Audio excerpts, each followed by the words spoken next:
You're watching Business Access TV. Business Access. Business Access. Business Access. Business Access. You are watching Business Access TV. Business Access TV. Serious about business. Serious about business.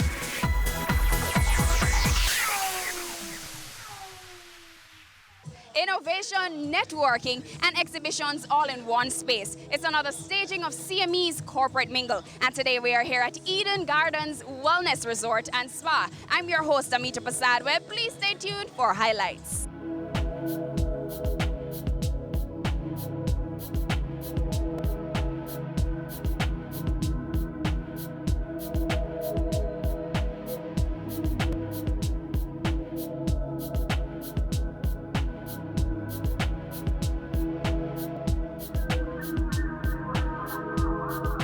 Now, Eden Gardens basically was started way back in 2008. However, we had a relaunch in 2014. Now, in the relaunch of the 2014, this is the present state that it is in. Now, we have what are the product offering, or what do we offer to our guests? We offer a spa, a fully contemporary spa. So for those of you who don't know, we have a fully contemporary spa that not just the main, what you may call it, for example, massage and cosmetics and all of that. But a part of our spa has been licensed for therapeutics under the Cannabis Licensing Authority. And as such, we are one of those few persons, if any, that can practice massage therapy and all that kind of therapy, physiotherapy, utilizing the cannabis extract as it relates to persons who come in may have pains, challenges, muscle spasms, stuff like that. We actually have created products. We have 12 products from Medicanja, that is a subsidiary company, that is also used in this process. Now, in terms of restaurant, we have on location 2 of our own restaurants, which is the Tulips.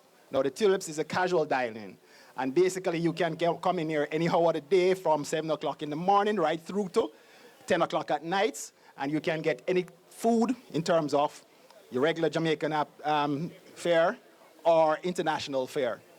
Then we have the Black Orchid, and the Black Orchid basically is the more, what you may call fine dining, where you can go, sit, and be pampered and treated like kings and queens. We also have a section for events. Accommodation is here. Of course, we have 22 rooms here, but we have also events. We are maybe the premier area for weddings. So those of us who are getting married or having an anniversary or want to have anything to do with a reception as it relates to weddings, we have it here. For those of us who are interested in any corporate events, as you see, the layout here is just one part of what we can do.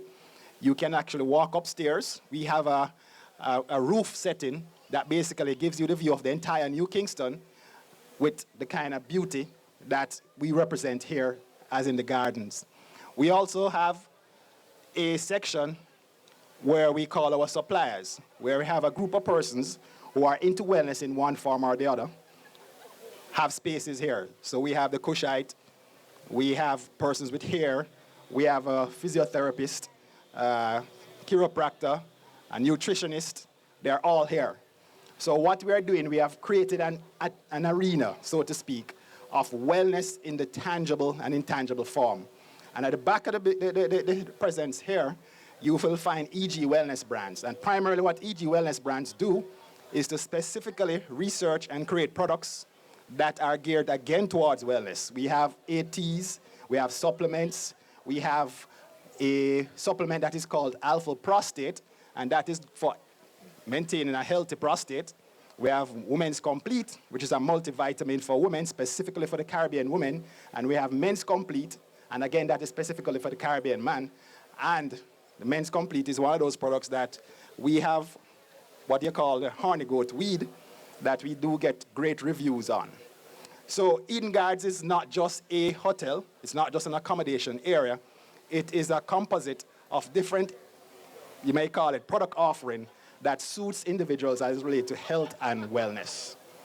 Thank you, ladies and gentlemen. Well, we're happy to have Corporate Mingle. A lot of the companies that we cater to for meetings and weddings are actually within the New Kingston area. So it's pretty much, it's being able to showcase different sides to Eden Gardens, from corporate events, meetings, functions, seminars, and so forth. We do just as many corporate functions as we do weddings. So it's nice to have the corporate community to let them know that, we are here and we are actually expanding, in a development.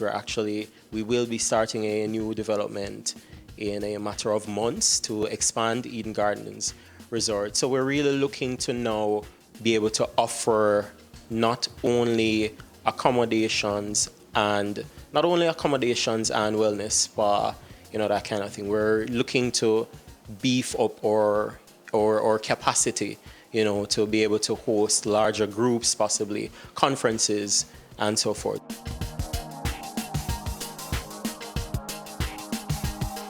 Well, the expected turnout was definitely met. I think we had a large variation of persons, from different entities, and I think the networking was great. I think it was a good partnership of the different companies, and in all, we achieved our goal was to pretty much get persons together to network and to share the different services. Corporate Mingle allows persons to come out and share ideas and share mistakes that they already made. So persons can see which path is easier to take or which path is better for them to take in the venture that they're in. So for example, as for fashion designers, there's a different path of fashion designers as it pertains to financial services. There's a different path for persons who are in food than it is for persons who are in cosmetics. So when you come to Corporate Mingle, you get to hear all the ideas that are out there. You get to go back, re-advise your whole business plan. You get to look back at what you have and see if it's meets what the market needs. For the past 7 months, Creative Media and Events have been a part of a lot of expos. So we decided to design an expo for ourselves. So for us to do like a mini expo is for the persons who have businesses that aren't really out there, who don't have advertising space on television, who don't have advertising space on the radio, and they get a chance to come here, set up a whole exhibit and go directly to their consumers. They get a new advertising space, a new place for them to brand themselves and to meet their customers directly. The CIBC First Caribbean award-winning security features enables customers using their mobile phone to view transactions as they occur, and they can also make credit card payments in real time. They can enable the alert feature and receive notifications once the card is used. They can set alerts based on the transaction types, whether it is international or online, and they can freeze the card if it is misplaced or unfreeze it once it is found. And this is all from your phone. To get this amazing offer, it's pretty easy.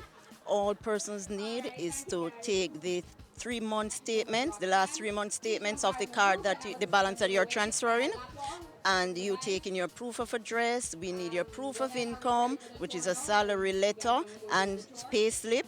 You also need to take in the 3 months bank statements. Persons can go on our website at www.cibcfcib.com, or they may call us at 1-866-743-2257, or they can visit any of the CIBC First Caribbean branches island-wide.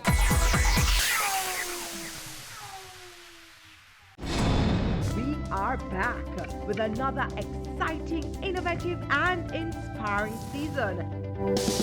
It takes a lot of stick-to-itiveness, being consistent and persistent in whatever you're doing. That's the bottom line. Business exists to add value to people's lives. And if we're not doing that, might as well we lock down the store and just call it a day. It's a season 3 of Creating Wealth, Mondays at 8 p.m. on Business Access TV. Cameo brings the creative industries to life, highlighting creatives in different fields each week. Art. My life turns art, I breathe, I eat art. Fashion. Food. Without a customer, we're nothing but 4 walls. Music. Film. Cameo, only on Business Access TV. And welcome back to Business Access TV's coverage of Wealth Magazine's Corporate Mingle SME Mini Expo 2018. I'm your host, Amita Prasad-Webb, and please stay tuned for more highlights. So Business Access TV's role here this evening, we are the media partners for Wealth Magazine Corporate Mingle. So we are at all the corporate mingles, we are capturing all the activities, and we're ensuring that it's packaged and it's aired multiple times on the station. So for those who were unable to make it here for the actual event, they can catch it another day. So based on the nature of Corporate Mingle, it's a networking event, and Business Access TV gets the opportunity to interact intimately with various businesses right across the industries.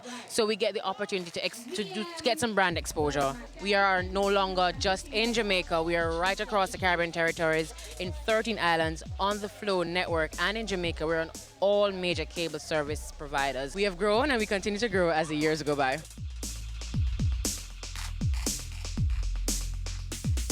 We're bringing a wide range of energy-saving items.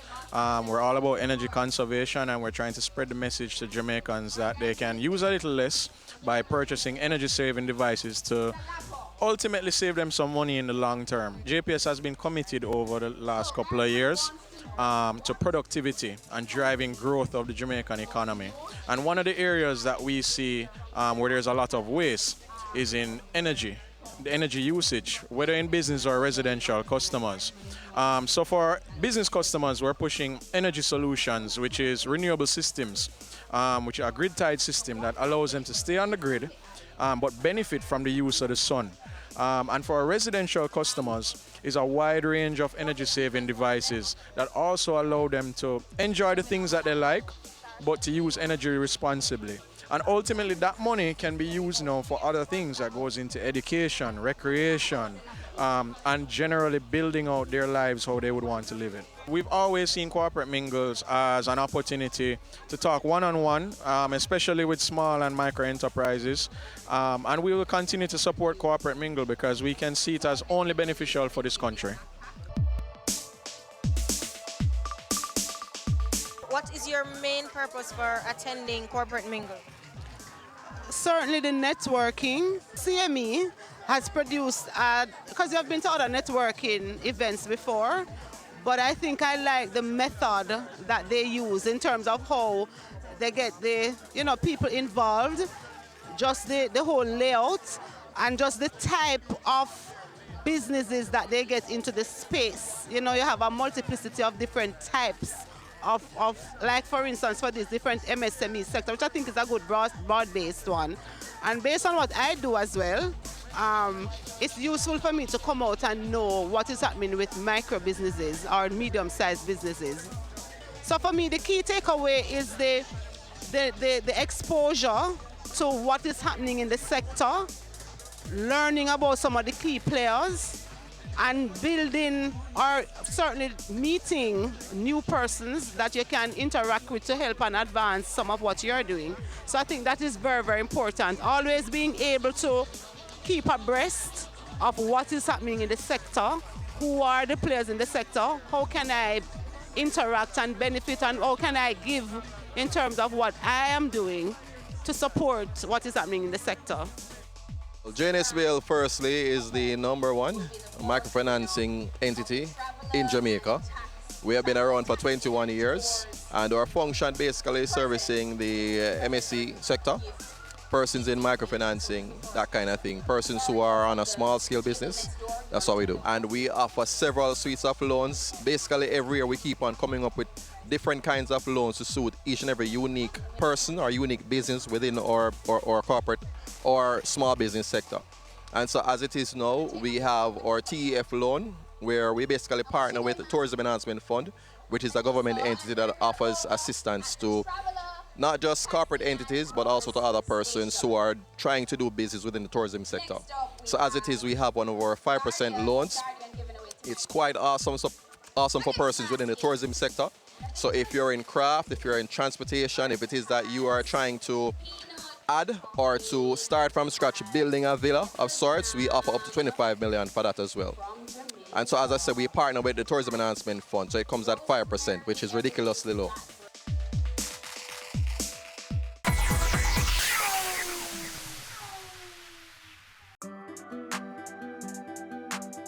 are serious about the business of real estate, so catch Home Sweet Home Sundays at 4:30 p.m. or if you missed it, check our website at batvja.com. Go for God Family Church. Today's message is for those of you who thought that Jesus was finished. Inspiring messages. I'm here to tell you today that you are excellent. God is excellent. Empowerment from biblical motivation. To be glorified means to endow with authority. A woman is a powerful, creative being. Join Pastor Christopher Morgan and the Go for God team as we go for God.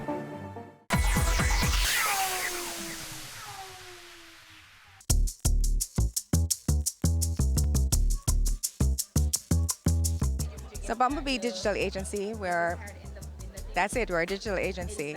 Very new to Jamaica, we started in July. We're the only ones who really offering Wi-Fi advertising on the JUTC buses, Juta and Tropical Tours. This is really offered in 15-minute sessions, so it's free Wi-Fi to the commuters, and the advertising space is available before. So when the user goes on to the JUTC bus and they access the Wi-Fi by Growth Tech, they receive a splash page that just says Wi-Fi is here, and they complete a form that asks for their age, gender, and email address, maybe telephone number. After they complete that form, they see a 30-second ad. When the 30-second ad finishes, they experience 15 minutes of free Wi-Fi session uninterrupted. Other than Wi-Fi advertising, we also offer social media management as well as other forms of digital advertising. So we're really full service. So once you want to do something extremely creative with your brand, then Bumblebee is here to bring the buzz everywhere. One of the good things about attending Corporate Mingle is that you get to meet persons who are not normally privy to the Nissan brand, and they tend to not want to come downtown. So it's a way of bringing downtown and Nissan up to this section. What was your expectation of the evening, and was your expectation met, or were your expectations met? Yes, handed out a few business cards, met a couple of persons, and looking at some of the booth as well. I actually purchased something, so I'm hoping to get a sale as well. So that's one of the good things about coming to the Corporate Mingle, because you get to meet people and hope to capitalize on persons buying a vehicle. Because even though we only have one vehicle at the expo now, we actually carry a wide range of other vehicles. Come on down to Fidelity Motors, the home of Nissan. We have all 2019 models available. The Nissan X-Trail, we have that in 2 packages. We have our pickup, which is the Nissan Frontier. For commercial persons, we have the 16-seater buses. We have those in automatic as well as a manual transmission. And those are mostly for our Juta customers, so they can come on down to Fidelity Motors. We have Keyman Insurance, that if you have like a business and stuff like that, you can do insurance for your partner and stuff like that. We also have critical illness, because that's a problem right now in Jamaica, right? So we have a lot of 2 products that we actually do critical illness on. Since December, we have actually launched our individual health insurance. A lot of persons were actually asking for that, so we launched that December gone. So we're in the business of doing individual health insurance. Once we used to do group, now we're doing individual. So as an individual person, you can actually come in and sign up and get your card and stuff like that. Let me add to that. We have plans that fit the needs of all persons, because we have plans that for persons, we have medical plans and we have non-medical plans, right? And for instance, you can't pass a medical. We have a plan that can facilitate that purpose. You have persons who have pre-existing condition, so we provide insurance that everybody can have an insurance policy, whether it's to prepare for your family or it's just for yourself. We have investment policies that you can benefit from, and our interest rate at Guardian is very attractive. Why did Guardian Group decide to come on Exposé tonight? Well, because to showcase our products for one, and to show the public how much we care for their needs, and we have a variety of products to offer to persons who would like to come and be a part of Guardian Life. firstly, I want to say thank you to CME for executing this wonderful event. I think it's an excellent platform for small to large businesses to come by and showcase all their products. Not to mention, it's just an excellent way to network and have a wonderful time on a Friday evening. So my name is Roxanne Wise Shirley. I'm here at the Corporate Mingle event. I'm here representing the Guardsman Group. We're actually here to showcase our newest product, which is called the Lapo. The Lapo is actually a Bluetooth tracking device, which pretty much can track anything that you frequently lose or anything that you want to find very quickly. So I actually have it here. It's a small device that you can put on your car keys, your house keys, you can put it on your handbag, a laptop bag, your pet, your child, literally anything you can think of that you want to find. So it comes with an app, so you download the app is free, and this Lapo actually communicates with the app. So if you want to find something, all you have to do, go on the app on your phone, you can press the alert, and then this Lapo will start beeping. Not only will it beep to alert you as to where it is, but the app will actually show you exactly where the Lapo is or how close you are to the Lapo. Oh my gosh, everybody loves it. Firstly, there is no other device on the market like this. This is the first time that this is hitting Jamaica. So everyone is just amazed by it because everybody's like, really? This thing can let me find my phone easily? It can let me find my car keys, you know? So everybody's very, very excited about it. And so we're very happy to get that response. So, I mean, everybody loves it. I mean, I love it. The entire Corporate Mingle seems to love it. And we've already gotten a lot of sales from it. So we're very excited.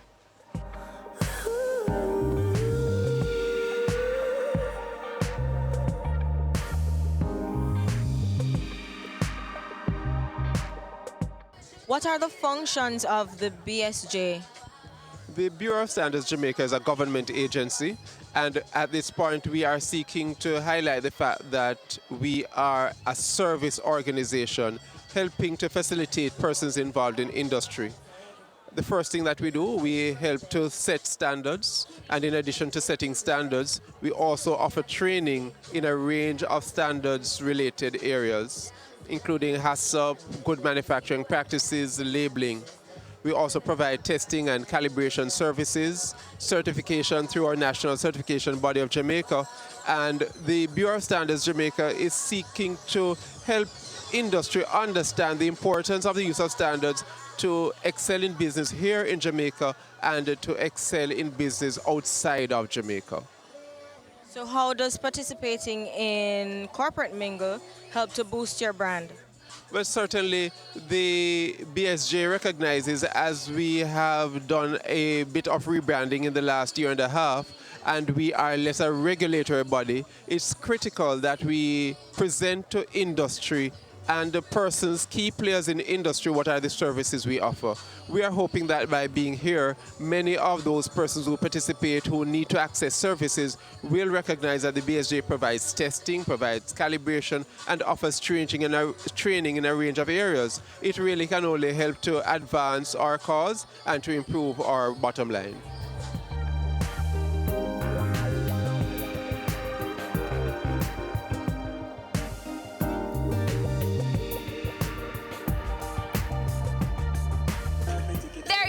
Another Business Access TV coverage of the Wealth Magazine Corporate Mingle SME Mini Expo 2018. I've been your host, Amita Pasado, and thank you for tuning in to Business Access TV, serious about business.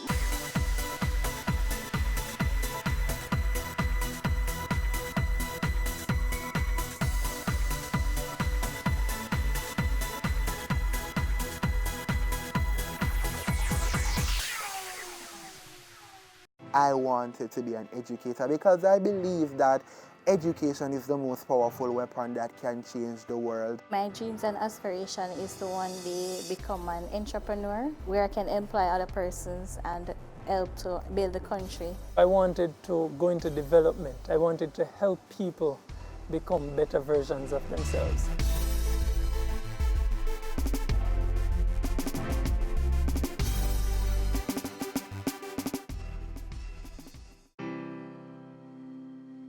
Growing up, I saw a lot of violence, I saw a lot of crime, I saw a lot of poverty. The challenges are so many. The first one that comes to mind is the level of youth unemployment that's here. Challenges that exist here in West Prospect Bogwalk are lack of awareness for educational opportunities or job opportunities. Not many got the chance to do CXC or graduate from the secondary level. So that's a major setback for the people living in the community. A way to alleviate this issue is training programs. They need more opportunities, like to go back to school to get themselves a certificate so they can be able to work and create employment for themselves and their family. Push more entrepreneurship opportunity, encourage these youths to be creative and innovative in what they do. Give them startup capital to start their business. Invest more in the youth skills and talents. The Poverty Reduction Program is funded by the European Union, and it really is a program that focuses on the most vulnerable type of communities, making communities safer, making citizens more healthy, better access to education. For European Union, investing in youth is an obvious choice. They are the future of the country. If we prepare them well, they will bring the change that Jamaica needs. That's why we invest in scholarships, internship, training in life skills and mentorship. I received a tertiary scholarship from PRP to attend the University of Technology, Jamaica.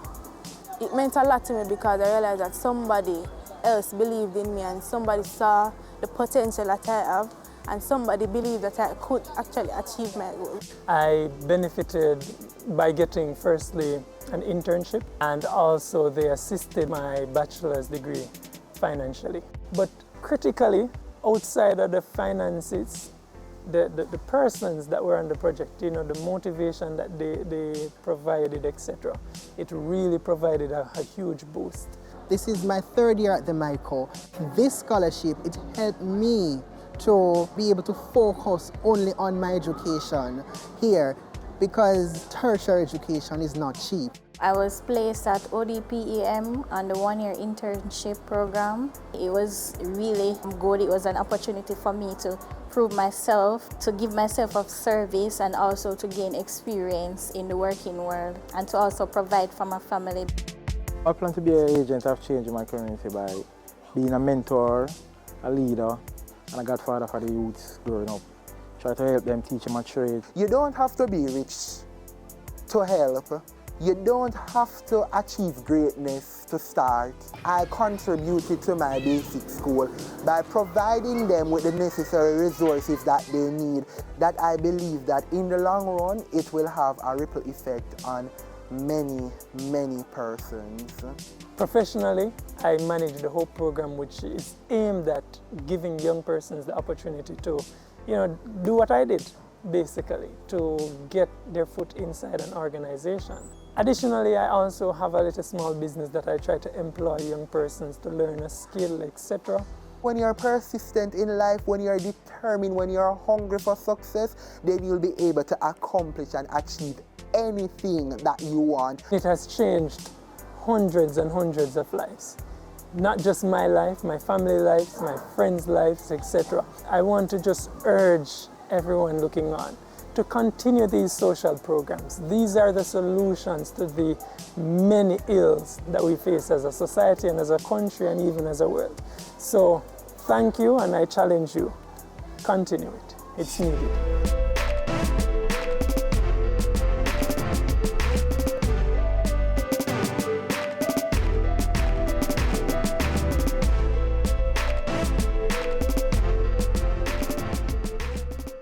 Ready for cable for as little as $100? Ready for no monthly cable bill? Ready for 10 TV channels absolutely free? Then pick up our Ready TV box at authorized stores for $4,500. Hook it up to your TV set, then top it up with Ready Credit for 1, 7, or 30 days. Buy now and get $1,000 free Ready Credit and start watching your favorite shows. Pick it up, hook it up, top it up. Ready TV. Prepaid cable TV when you're ready. Now serving Kingston and St. Catherine. Limited time offer while stocks last. Conditions apply.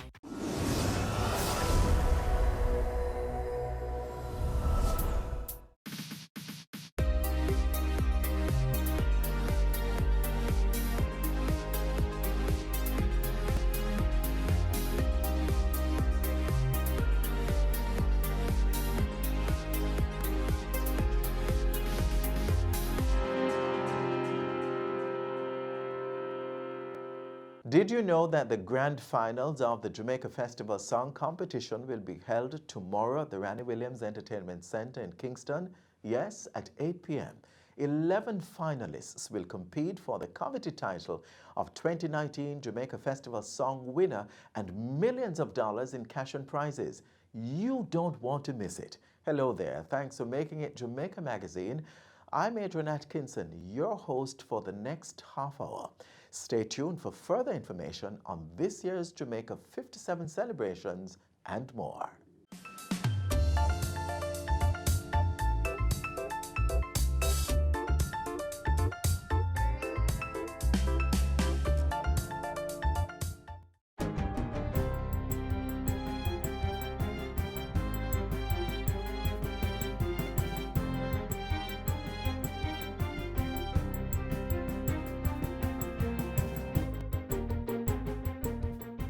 Good day, I'm Theodore Henry, and this is your JIS News for Friday, July 26.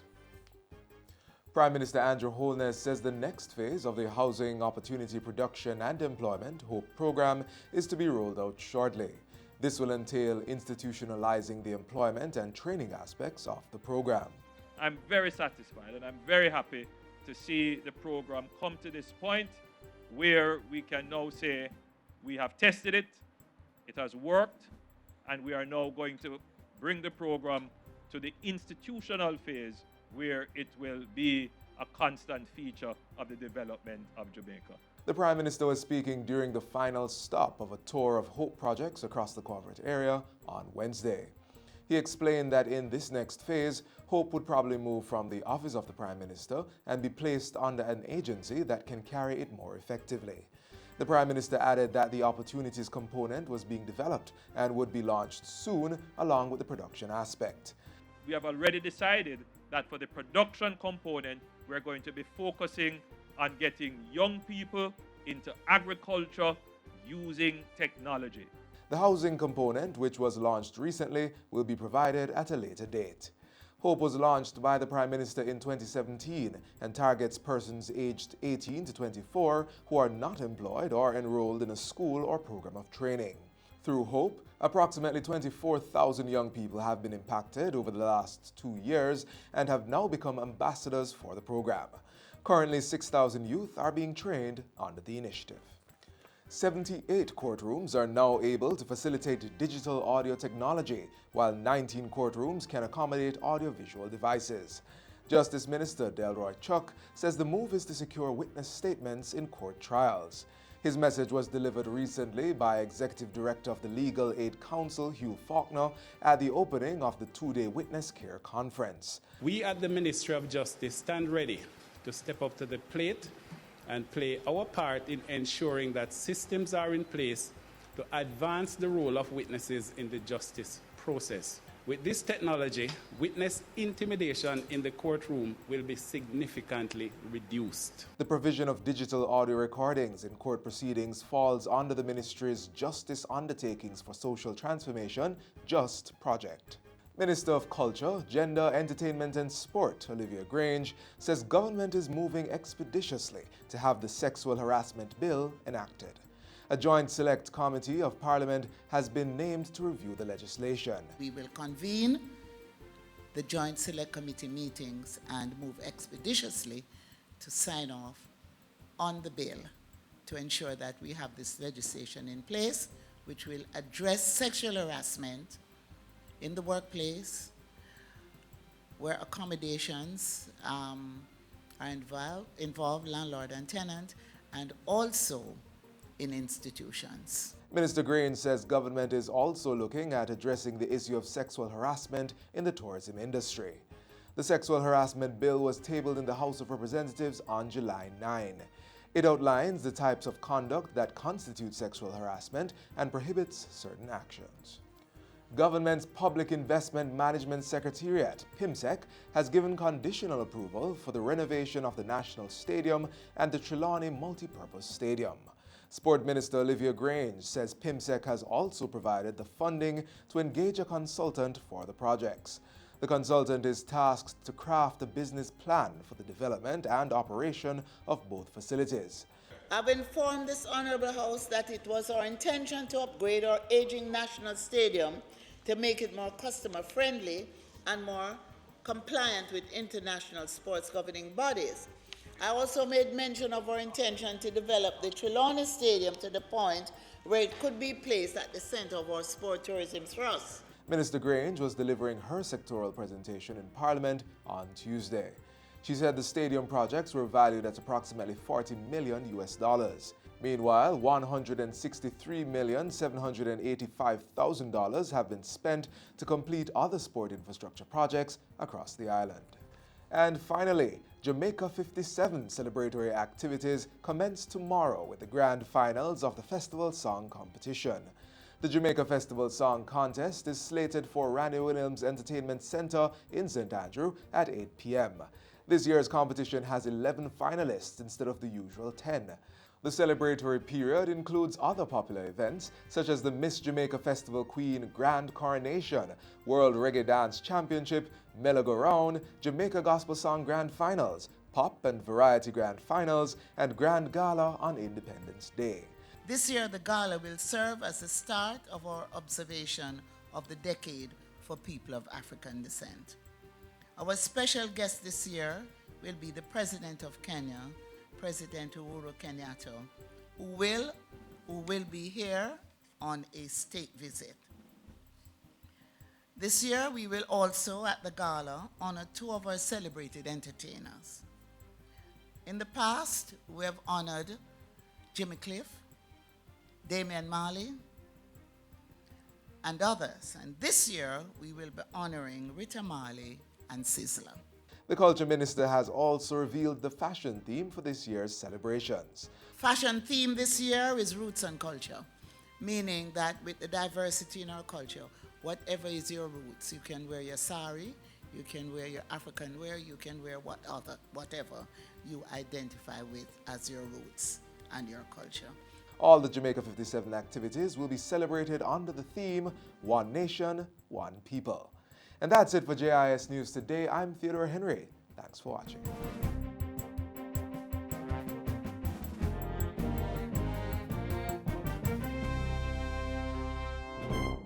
What can a little germs do?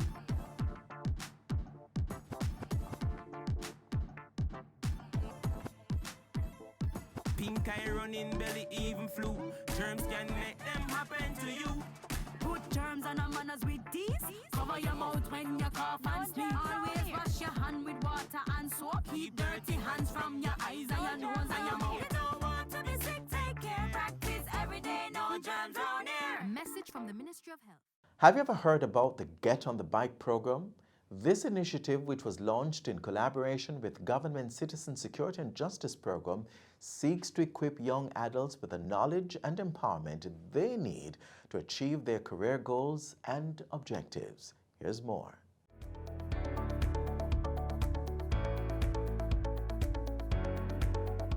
Well, Get on the Bike is the title of a book that I've written, and the purpose of the book was to help persons not only to dream, but to dream bigger. Sometimes we have a goal in life, and instead of pursuing it, we say, I'm not educated enough, I'm not bright enough, I'm not experienced enough. So Get on the Bike is a metaphor to say whatever you want to achieve in life, you can do it. Go for it. Yes, Marsha's Get on the Bike initiative was launched in 2019 to empower and engage teenagers and young adults in various schools, churches, inner city communities, and rural areas across Jamaica. For schools, I reach out to the guidance counselors and ask if they have a group they would want me to speak with. I work closely in my own church community. I attend the Templar Mennonite Church, so during Sunday school, sometimes I will talk to the youth department or the young adults. I engage them in that way. And then for community outreach, I'm in touch with some social workers, persons who are already in the field, and I make linkages through that way. The program is being executed in collaboration with Government Citizen Security and Justice Program. It provides teenagers and young adults with the knowledge and motivation they need to achieve their individual goals and dreams. It can be dreams in terms of a better family life. It could be dreams in terms of acquiring a job.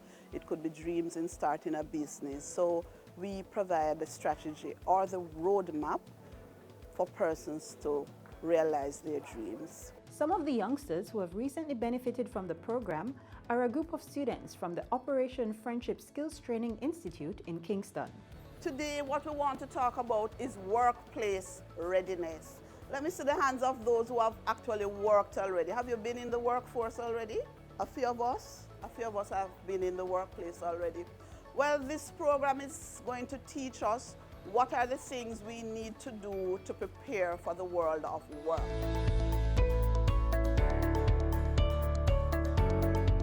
One of the best means of getting a job is what? Word of mouth. If somebody doesn't know that we are seeking a job, nobody can help us.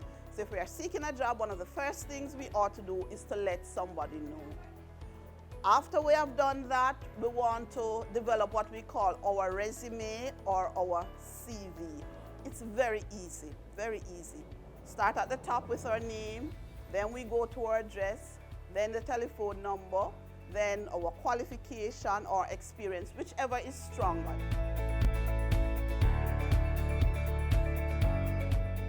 What are some of the questions they are going to ask us in the interview?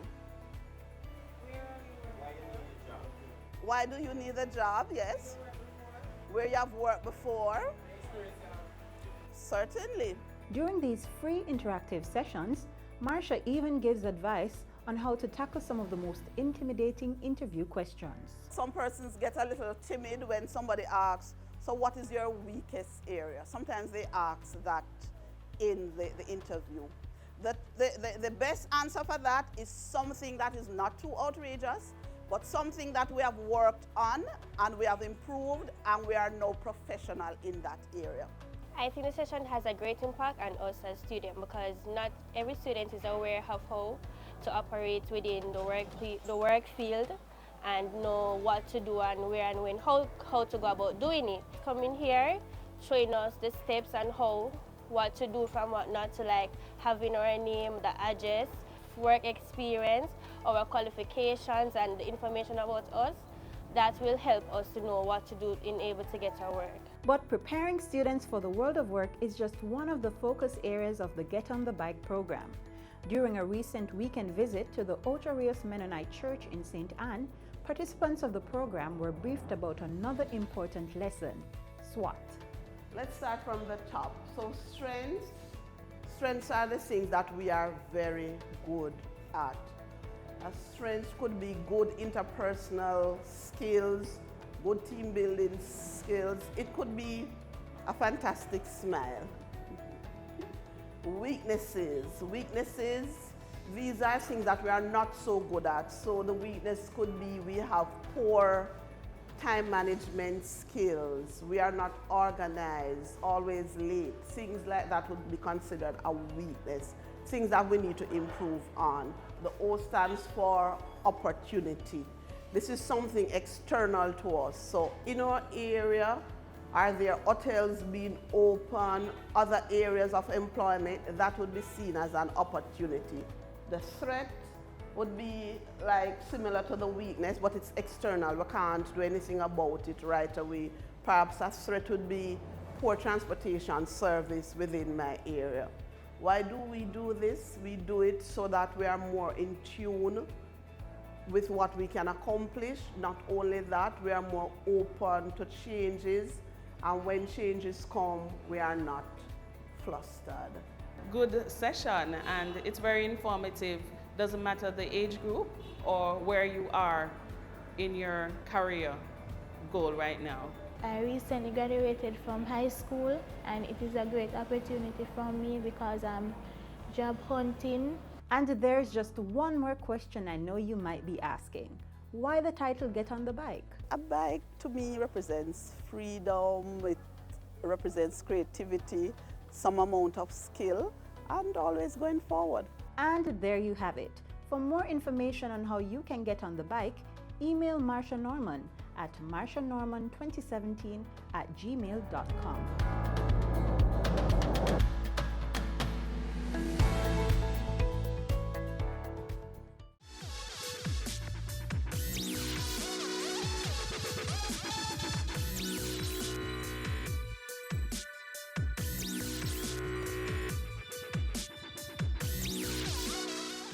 Similar to the Get on the Bike initiative, there is a government program that is doing wonders for unattached youth. Learn more about the Housing Opportunity Production and Employment HOPE program next.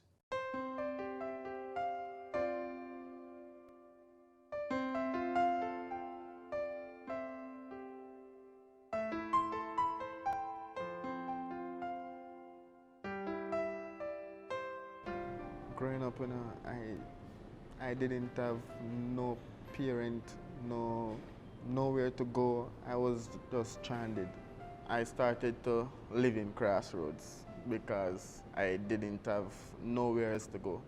So what I would do when I'm at Crossroads, I would stay in Mothers by day, and by night I would get a piece of cardboard and sleep at the bus stop beside of Mothers in Crossroads.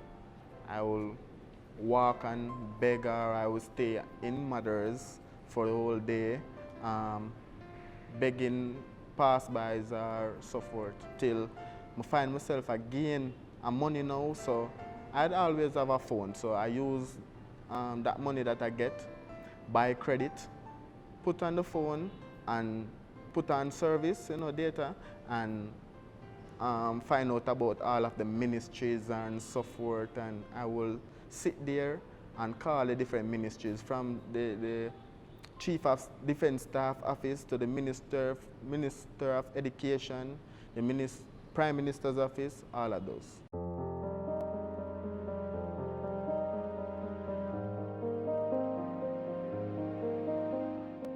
So I keep on calling till I call the Prime Minister's office again, and as secretary, I talk to her till I tell myself, say, I can't take it no more. I start crying, I tell the lady, say, Miss, please just help me.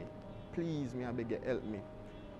And the lady say, young man, I will guarantee you that I will help you. So don't worry yourself. She called me back like an hour after or so forth, and she said to me that I got to a person that I think will most likely help you in your situation, which his name is Mr. Martin Rittman. He is the head coordinator of the HOPE program.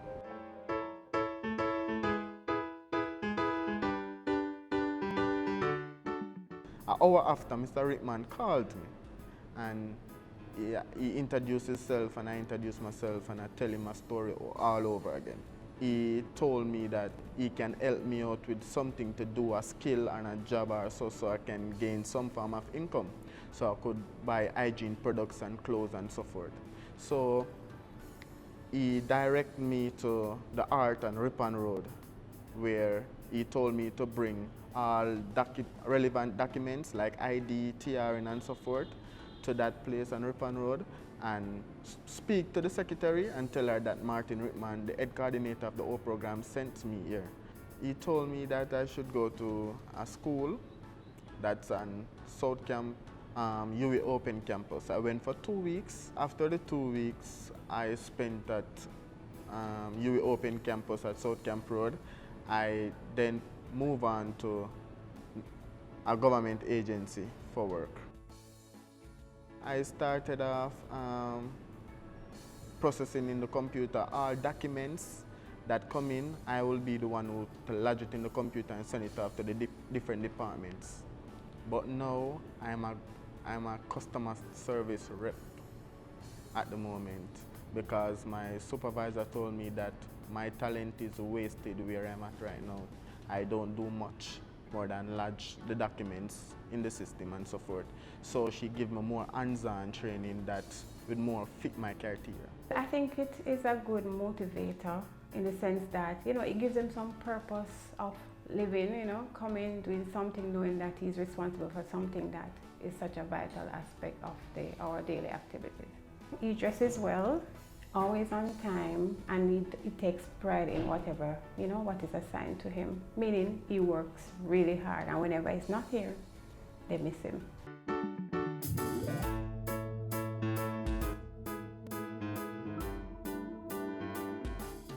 This particular day now, I think it's the following week, after Martin Rittman helped me out with the HOPE program and so forth.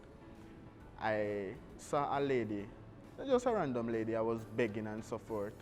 And the lady see me and she started to talk to me and ask me, why am I here and so forth. So I told her and I spoke with her and she take me into Mother's, she buy me a patty and a juice.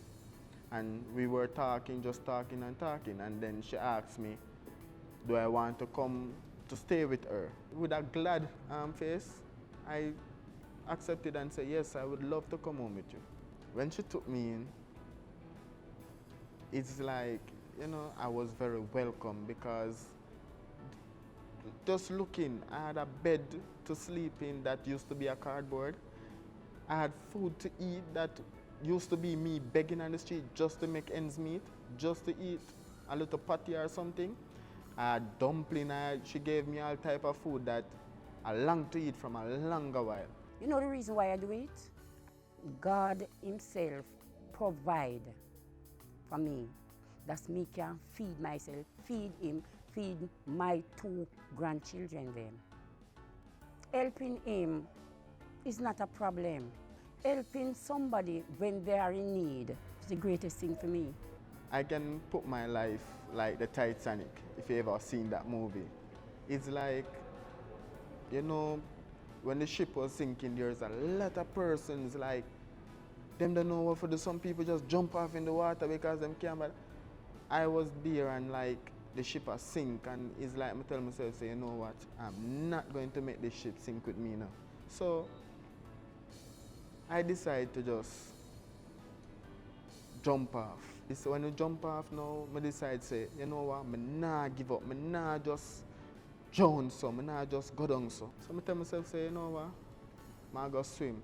Till I see a light, and that light was Martin Rickman who shine a lot of other lights for me to a lot of different islands, a lot of different places.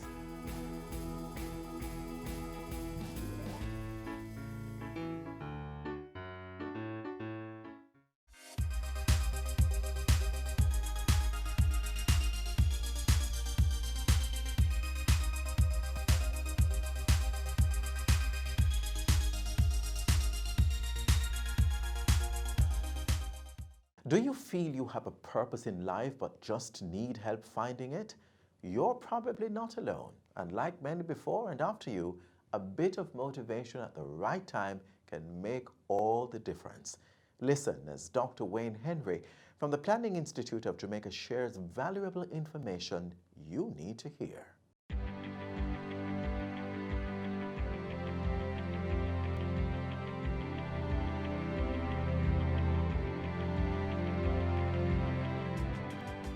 Develop a sense of purpose that says you're not here by accident. You are here for greatness. You are here with destiny in mind. You are supposed to do something great, and you are on that pathway. There are persons who are in the departure lounge of life, at the end of their life, and they look back and they have regret because they never took time to uncover and develop a sense of purpose. Why am I here? What am I supposed to do before I leave this 7 billion people planet called Earth? What am I supposed to accomplish? Having a sense of greatness that's in you. You're talented, you have gifts and abilities. Some of you are good with numbers, some of you are good with words, some of you are good with both, some of you are artistic, creative, some of you are sports oriented, and there are many things. And you take time to discover what are you passionate about. What can I just do naturally? I can jump out of my sleep and do it easily. Speaking now to your talents and abilities, your giftings. All of these come into your sense of purpose. The things that you are to do in life as you are to impact people. When you dream, when you close your eyes, what do you see yourself doing? And knowing that the sky is the limit. Second thing I want to say quickly is that you must learn to persevere. I heard Marquis speak about perseverance. Everybody say perseverance. Sometimes we don't achieve much because we give up too easily. You have to learn, if you want good, your nose have to. Yes, man, you have to get your feelings hurt and still go on. When I was doing my PhD, boy, a man tell me, man, people seem to like you. Wayne, why don't you just leave this program and go back to your country? You have a master's. The PhD is not for you. Why don't go and make money? And that was a racist comment because I was black. I was the only black person in the program. And he was saying things that hurt me, and I didn't want him to see me offended. I left his presence, went into my room, and I cried. But I decided to continue in my effort for excellence. Are you hearing me? And so perseverance means to continue a course of action in spite of difficulty, in spite of opposition. When they fight it down, when bad mind reach you and they're fighting it down and they say you're not the right gender, young ladies, and they say you don't deserve to be here, don't pay no attention, press on nonetheless. And it means you also have to have the right people around you. Be careful of the company you keep. As you go through life, you're going to make mistakes. As you go through life, you may fail at something. You want people around you who can encourage you to get up again.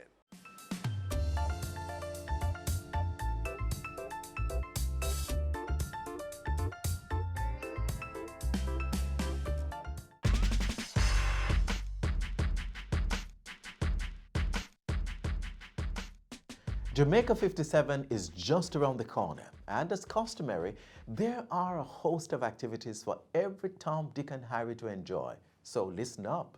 Following the grand finals of the Jamaica Festival Song Competition at the Ranny Williams Entertainment Center tomorrow, there will be a National Independence Church service on Sunday, July 28 at the Faith Cathedral Deliverance Center at 104 Waltham Park Road, Kingston 11.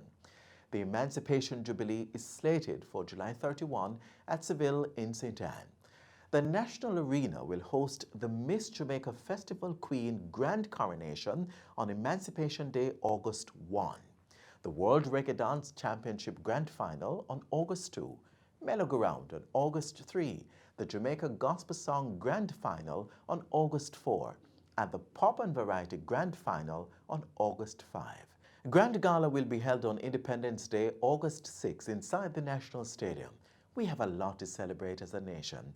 So let's come on out and support all these Jamaica 57 celebratory activities that have and continue to make Jamaica the place of choice to live, work, raise families, and do business.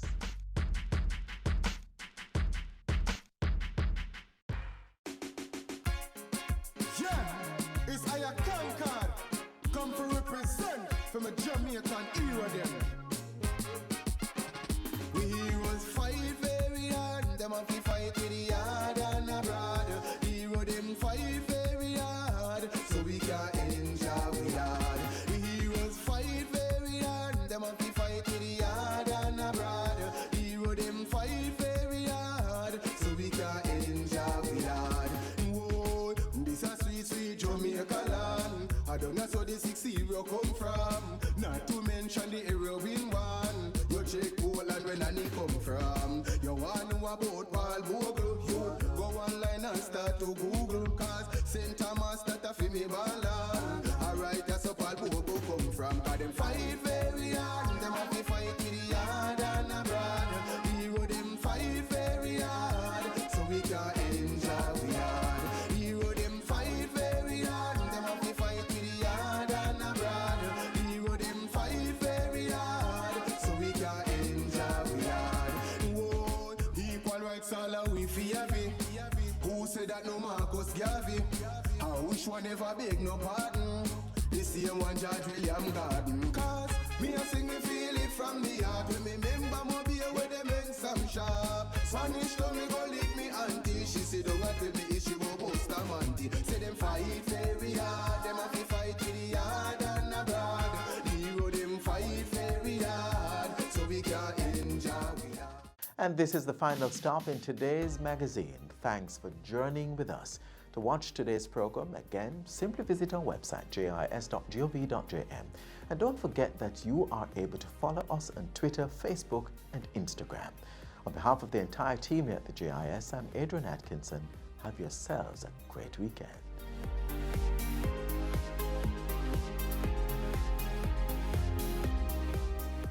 This has been a production of the Jamaica Information Service, the voice of Jamaica.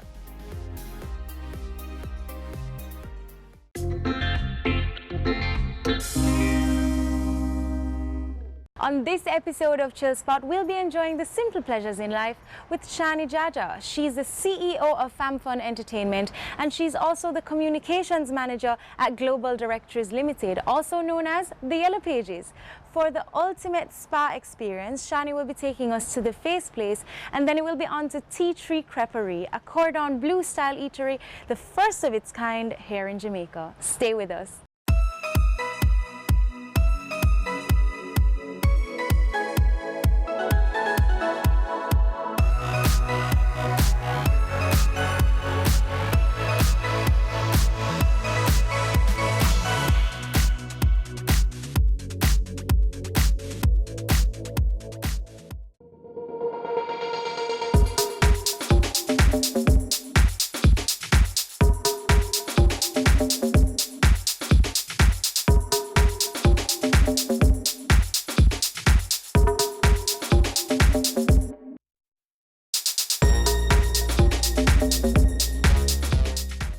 Mani-pedis, facials, massages.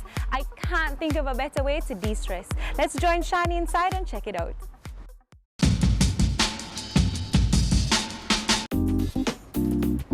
Hi Shani. Hi Candy.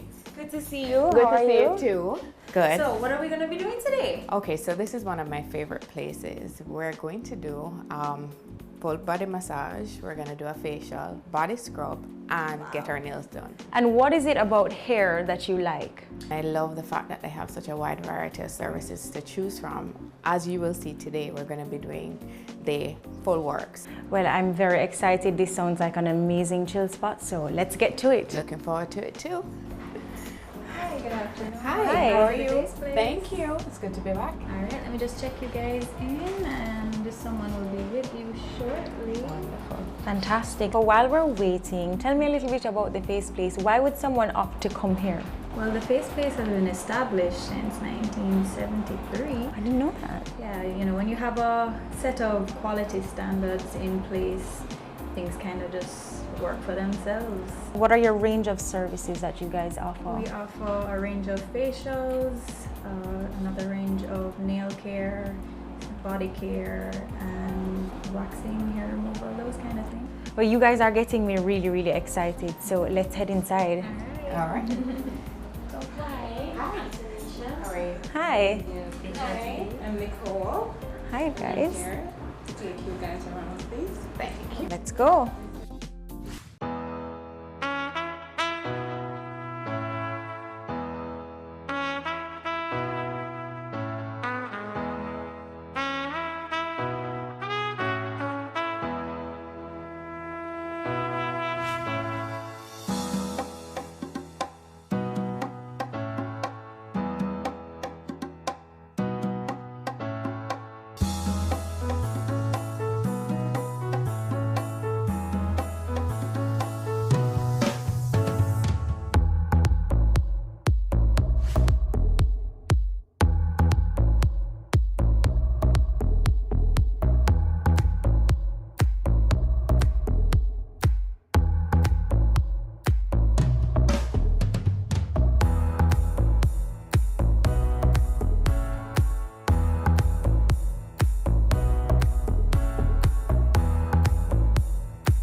The service so far here is spectacular. It is exceptional. I'm really feeling very relaxed. The drink, the girls, everything has been perfect. Yep, this is why you have to come here and just relax. You have to make it a point of duty to set some time for yourself, even if it is once a month, to pamper yourself. So Shani, tell me about your upbringing and how you were raised, and any siblings. Oh yeah, I actually have a big family. I grew up in a Rastafarian household. So my dad and my mom were both Rastafarians. And my dad has 8 kids and my mom has 4. But you only have one? I only have one, So tell me about your one. My one, my pride and joy, Jelani. He is my biggest motivation. He's the reason why I do a lot of the things that I do, and I believe why I'm so driven to ensure that I succeed, because I want to show him that, you know, in everything that he does, he needs to do with the spirit of excellence. So how do you balance motherhood with everything else that you have going on? It really is a balancing act because kids go through different stages. Now he's going into the preteen stage, which is a whole different ball game. He keeps me grounded though, and he keeps me on my toes. I remember there was a time when I was at home working and he wanted to talk to me about something and I kept, kind of brushing him off. And I was on my computer and he said, "Mommy, do you think your work is more important than me?" And the moment he said that is the moment I realized how much he was observing the fact that, I was putting work before him. And since that moment, I've made it a concerted effort to make sure that I spend time with him and there are things that we do together.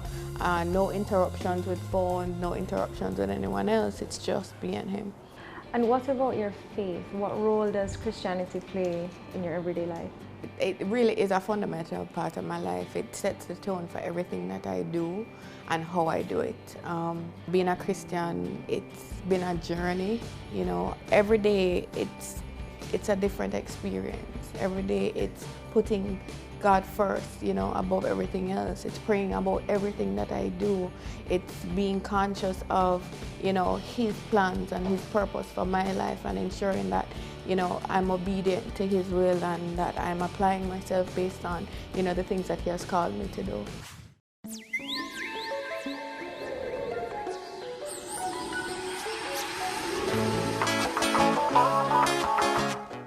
So what about your dating life? Are you dating right now? No, I'm not dating right now. So what would be your idea of the ideal man or the ideal date? Wow. I would say the ideal date would be, us both doing something that we really enjoy. I love to eat out. I love good conversation. I mean, it sounds cliche, and I guess it probably is, but when you meet someone that, you can just talk and, you don't even realize that hours are going and, you're sharing your life experiences or just, just enjoying the simpler things in life and being appreciative of, each other. That, I guess for me, it's just, that would be ideal. We've noticed that you're a very fashionable girl. Tell us about your sense of fashion. If you know me, my hairstyle is always changing, right? So I'm just trying new things because, fashion is there to be explored. What about your sense of fashion in the workplace? Dress according to your body type and be comfortable in what you're wearing. Don't wear shoes that you can't walk in. I personally, if I know that I'm going somewhere and I have to walk a long distance between the car park and where I'm going, and I know I'll be standing for hours, I won't wear a 6-inch heel that I know that I can't walk in.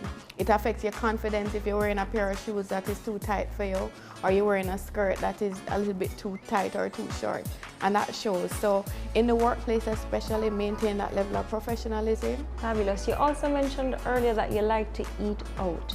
What other things other than eating do you enjoy? I love plays, right? Anything with Glenn Titus Campbell in it, I will go and watch. Yes, I love plays and I love to go to the country. So Ocho Rios, Port Antonio. I like traveling overseas, experiencing new cultures, experiencing new food too, because I really love to eat. You seem like such a strong, confident woman. Is there anything that you're afraid of? My biggest fear is making a mistake in how I raise him that will affect him for the rest of his life. What would you say is the one thing that always brings you back and makes you resilient? The fact that it's not on my own strength, but my strength comes from the Lord. I put Jelani in prayer day and night. I pray over him, I pray for him, I pray with him, because I realize that the Lord has a purpose for him. And I know that if I continue to trust and be obedient to what he has told me to do, then Jelani's life will be fine. Well, Shani, thank you very much for this experience. Here at the Face Place, I'm having a fabulous time, but I'm really excited to eat. I'm kind of hungry. Oh gosh, so we'll be heading to Tea Tree Crappery. So let's go. Coming up. Well, we refer to it as a unique family festival because it is an event that caters to every single member of the family. So you guys are Fun Fest? Yes. Oh!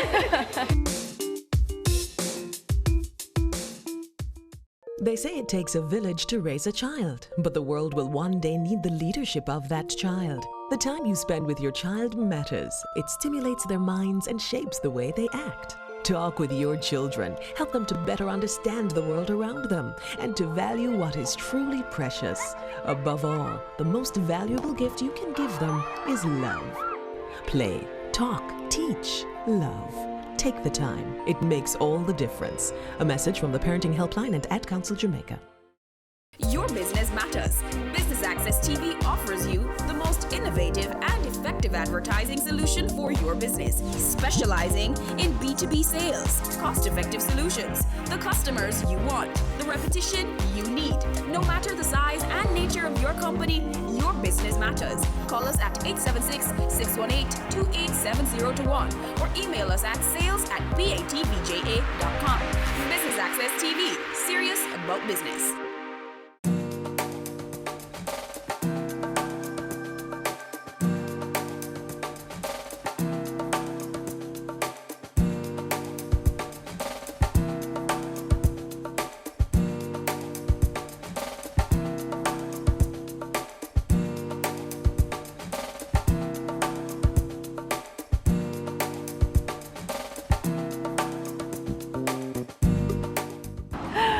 Hi, Shani. Good to see you. How are you? Fine, thanks. You? Good. So, Shani, tell us about Tea Tree and why you chose it as your chill spot. I enjoy crepes. I like the variety. I love the ambience of here, especially. It's a perfect place to come and chill on a Saturday afternoon or even in the morning. You know, it's just an easy, relaxing atmosphere, and the food is great. Fantastic. So, what kind of restaurant is it exactly? Like, what is a crepe? How do you describe it? Wow. A crepe is a thin pancake that can either be savory or sweet, and you have various fillings that you can add to it. So my favorite is the marlin crepe. And you said that you love the ambience here. Describe what it is like. When I'm here, I feel as if I'm not in Jamaica. It's very relaxing. I like just the peace. I like there's always something that's happening. It seems vibrant, but it's also, really relaxing and just a nice place to just chill, either read a book or drink a mint lemonade and just kick back. Well, with that kind of description, I'm ready to order. I am too. Oh, hi. Thank you. Thank you very much. Give me just a minute to get some drink menus as well. Sure, thank you. Thank you. Well, I'm a strawberry cheesecake fan, so... Girl, I can't manage it. I'm trying to lose weight right now. I think that's what I'm gonna get. Even this is like cheap meal for me now. But it's like everything you can imagine can go inside a crepe. Yeah.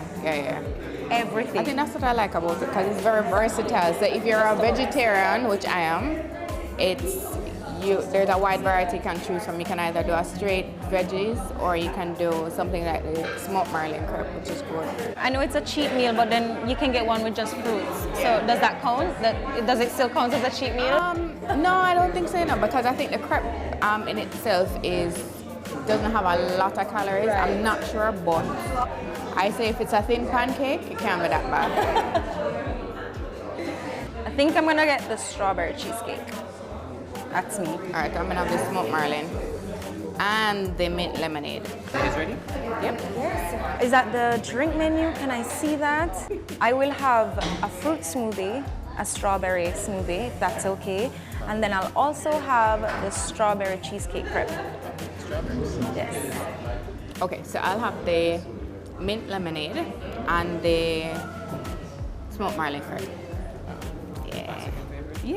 Yes, thank you.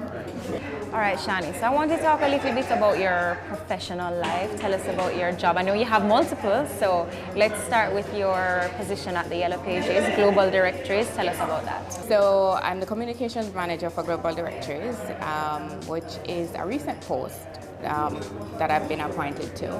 Congratulations. Thank you. So, it's something that I completely enjoy. The role involves public relations, media relations, and corporate social responsibility, which is an area that I'm especially excited about because it's the first time for us as a company that will be looking at developing a CSR regional program that can that can be implemented in the 15 markets within which we're operating. So that's fantastic. And I know you've done a number of different things leading up to this position. Can you tell us what else you've done? Because you were at Digicel for some time. Yes, I would say that that's where my professional career in marketing started, at Digicel. Initially when I went there, I was in the call center as a call center agent. Yes, so I joined Digicel in 2002.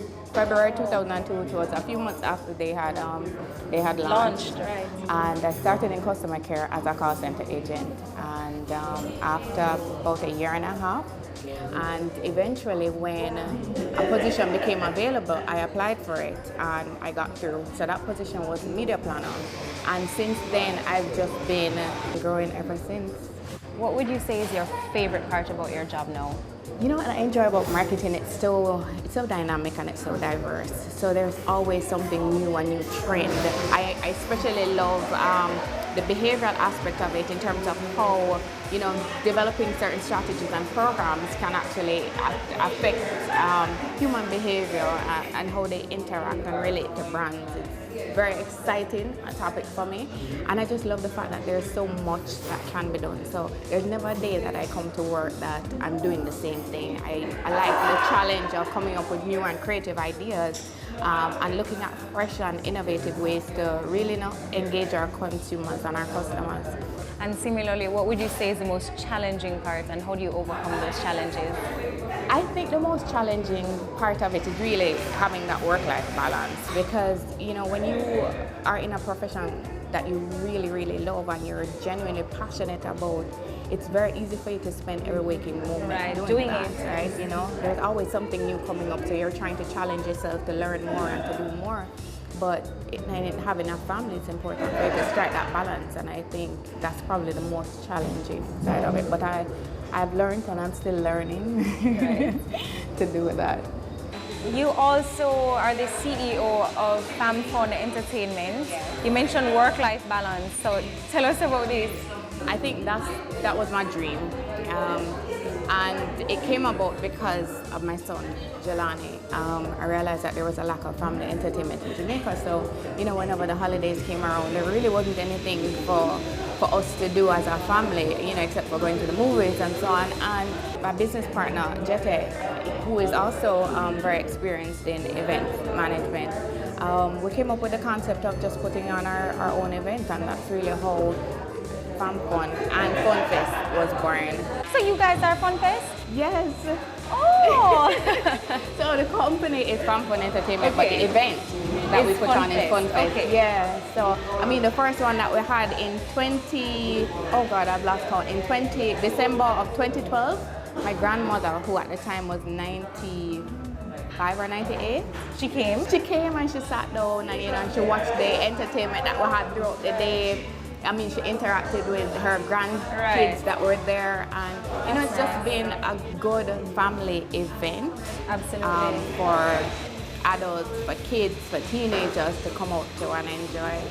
You have so many different things going on, and you constantly have to deal with people of different kinds, different personalities. So how do you deal with that? You know what? I learned very early in life that you have to be diplomatic in your approach. You have to learn in this business not to take things personal. You have to stay focused in terms of what's your ultimate goal, and not allow people's personality or, you know, attitude to derail you from that focus. I've gotten a lot of blows, both career-wise and personally, and so I think from those experiences I've learned to become a little bit more thick-skinned, be a little bit more understanding and also compassionate, and I think it's through that I've been able to build the relationships and, you know, just be able to maneuver my way through, you know, the various challenges. Who would you say has inspired you the most in your career? I guess it would be my mom. You know, she's an entrepreneur like myself, and she's really just had to be very positive and optimistic in everything that she's done, you know.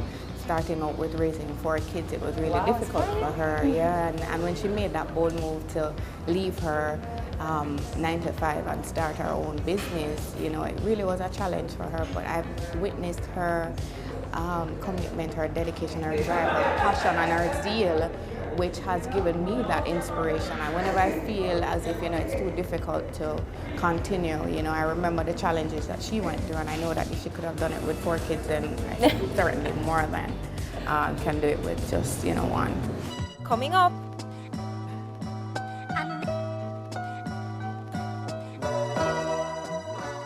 So for FamFun, did you have any difficulties or challenges getting that off the ground? Girl, the biggest challenge and blow for me is when I shared those dreams and ideas with close friends who, you know, they were less than supportive.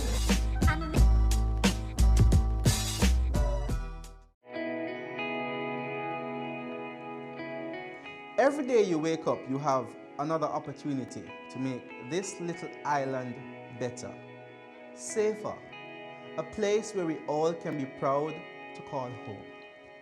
It's time we all recognize that every little thing we do has an impact on the Jamaica we live in now and the country we're leaving for our children. So promise me this, promise yourself this: no more will we tolerate criminals, even if it's our relatives. Tell them they're doing something wrong. Tell them to stop. Tell them no more robbing our children of the Jamaica they deserve. Tell them no more crime.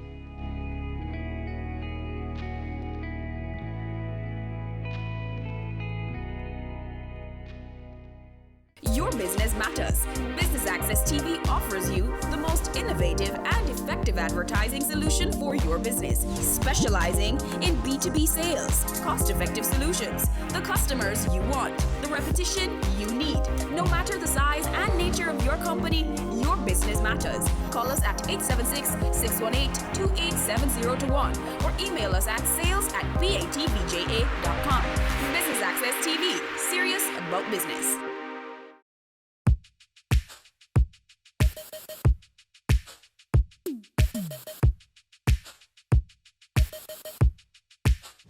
So you have FamFun, you have your other job, your permanent full-time. Yes. How do you manage both of those things simultaneously? It really is a balancing act, and thankfully I've had enough experience to learn how to juggle both. The beauty about FunFest is that it's seasonal events that we do, and we pretty much developed a blueprint for it, so it can operate on autopilot. But balancing the priorities for my 9 to 5 is critical, ensuring that I get those responsibilities out the way, so that when I go home in the evening, I can spend time with my family, and also, you know, a couple hours before I go to bed, I focus on the plans for FunFest.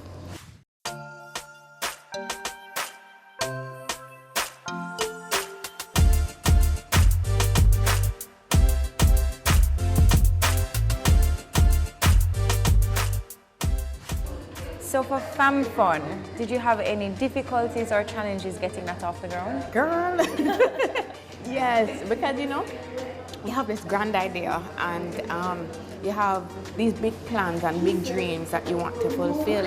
And I think the biggest challenge and blow for me is when I shared those dreams and ideas with close friends who, you know, they were less than supportive. I remember there was one person that I spoke to that I considered her an expert for a particular area that I wanted to do at the event, and her response to me was, well, why are you doing that? Why are you starting so big? And why don't you do something smaller? Why are you looking to do something entertainment-based? And I felt discouraged, and I remember I was speaking to my spouse at the time, who he said, you know what, as a matter of fact, you shouldn't feel discouraged. If anything, that should challenge you and motivate you to do it, to show, not her, but I mean yourself, that, you know, despite the challenges and the naysayers, that it was possible. And sharing the dream and having persons understand what that dream is and the importance of it and willing to invest in it was also a big challenge. So for us, my business partner and I, we had to put up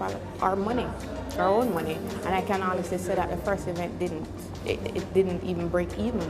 But the joys that we saw on the families' faces, the feedback that we got from parents that came up, from kids that came up, it was so overwhelming that we were committed to this thing. We knew that even though the first event didn't work out, we know that there was potential for it, and so it made us even more resilient to go out there and do it much bigger, much better, to invest in it as something that not only is beneficial to us, but it's also something that contributes positively to the family structure in Jamaica. And I would imagine that today we are not just breaking even, but you're making a profit from this as well, yes? I would say that today we're blessed. Yes, we're blessed.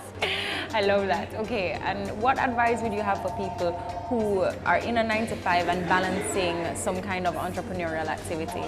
I would say first and foremost, you have an obligation to the company that you work for, and there is an expectation that you will deliver. It should never be a case where the projects that you're working on outside compromises the level of work or the quality of work that you provide to your employer.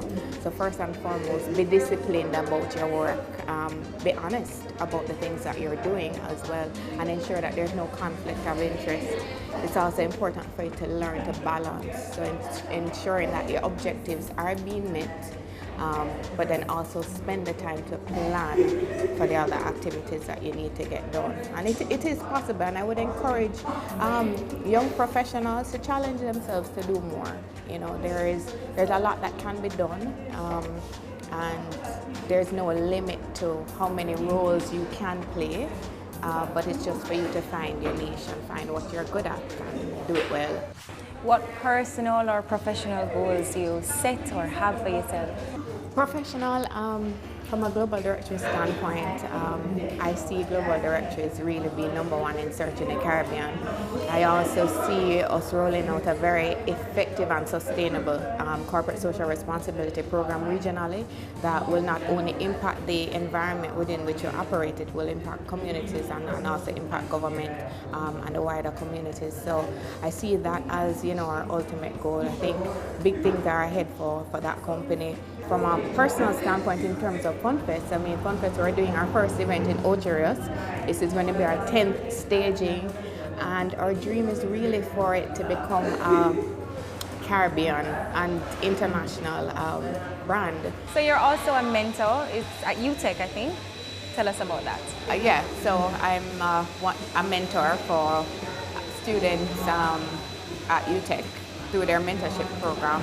I remember when I was a little bit younger and in my professional career, I really admired certain professional women. Heather Shields is one. Just her professionalism, her zeal, her flair, her style is one that I really admired. I learned so much from her, and I think my ability to grow was through that experience. And so when I was approached to be a mentor at UTech, I readily took up the opportunity because I think it's important for us to not only receive, but to give. Well, I love that, Shani. I love that you've been able to use your experience to give back to the students. That's really amazing. Oh, this is fantastic. Perfect timing. Thank you very much. All right. Bon appetit.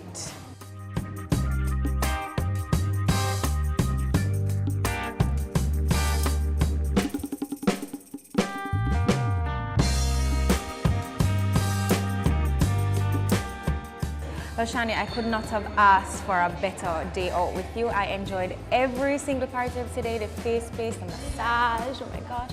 We got mani-pedis, and the food here is incredible. It was. So thank you very much for sharing your multiple chill spots with us. And thank you so much for having me on the show. I really had a great day. This is like my perfect Saturday.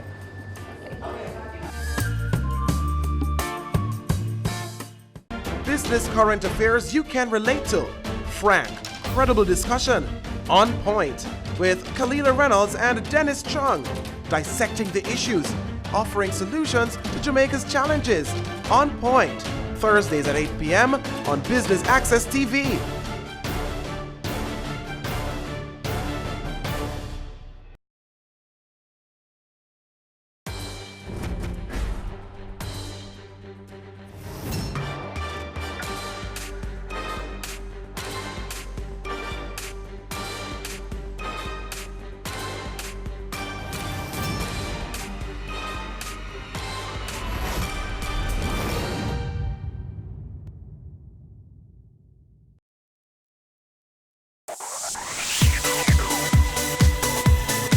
are watching Business Access TV. Business Access. Business Access. Business Access. Business Access. You are watching Business Access TV. Business Access TV. Serious about business. Serious about business.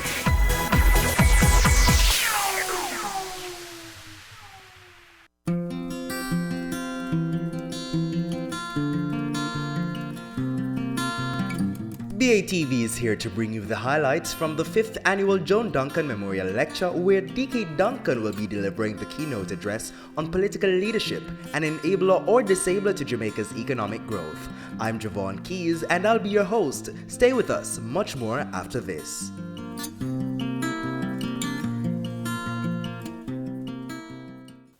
The Joan Duncan School of Entrepreneurship, Ethics and Leadership, JD SEAL, evolved out of a need for the University of Technology, Jamaica, as an academic institution to rise to the national challenge of addressing the endemic problem of unemployment by providing specific training to persons, particularly our youths, interested in starting their own businesses. It has been recognized the world over that developing the tools of entrepreneurship is one important way of promoting individuals to become their own sources of employment, given that established corporate entities are contracting in the economy. In other words, entrepreneurship is now a most invaluable tool in the arsenal of a country's strategy for national development. The government of Jamaica, through its 2030 vision document, highlights the importance of entrepreneurship in economic development. And the MSME and Entrepreneurship Policy document of the Ministry of Industry, Commerce, Agriculture, and Fisheries states as follows, and I quote, "The MSME and Entrepreneurship Policy seeks to offer a comprehensive, targeted, and coherent framework that will create a highly entrepreneurial sector that is characterized by innovative and competitive businesses that are supported by a rewarding institutional and regulatory environment. The achievement of the policy goals and objectives will therefore necessitate a partnership between key stakeholders within the public and private sectors and by associations representing the MSMEs." End of quote. In this regard then, the University of Technology, Jamaica, insightfully tagged the People's University, and I know DK would like that, is playing its part by being the first institution of its kind offering a specialized degree in entrepreneurship and also hosting under its umbrella a highly touted business incubator system. Under our business incubator called the Technology Innovation Center, the TIC, we have had clients winning numerous local and international awards, with two, Tyrone Wilson and Gordon Swaby, receiving the prestigious 50 Under 50 Award for Excellence in Youth Entrepreneurship by the Government of Jamaica in 2012. Then again, there's also Mrs. Valerie Grant, another client of the incubator here on the campus of UTech. She's Managing Director of Geotech Vision Enterprises, and she has also won several prizes, including the Commonwealth Woman Entrepreneur of the Year Award, the NCB National Builders Award in the category Women in Business, and the Business Excellence Forum of the Americas Award for Female Entrepreneur of the Year in 2015. And these are just some of the awards that have been given to clients of the incubator, which is part of the Joan Duncan School of Entrepreneurship, Ethics and Leadership. In the latest report from the Global Entrepreneurship Monitor, GEM, it was shown that 85% of working-age Jamaicans agreed with the statement that most people in the country consider starting a business as a desirable career choice. Entrepreneurship as a career path is highly recognized and applauded in this country. Indeed, much status is accorded to successful Jamaican entrepreneurs, as according to the same GEM report, 85% in the category 18 to 64 age group also supported the statement that in this country, successful entrepreneurs receive high status. Incidentally, this GEM report, which is an international research tool, is produced right here in JD SEAL under the College of Business and Management by our lecturers, all done for the nation of Jamaica. It is therefore most fitting, ladies and gentlemen, that as I welcome you to this signal event, the John Duncan Memorial Lecture, that I inform you of this important role being played by the school, which is fostering growth and entrepreneurial development in Jamaica. And it is also therefore with a deep sense of honor and humility that I have the distinct pleasure of bringing you greetings and welcoming you to this 5th lecture series.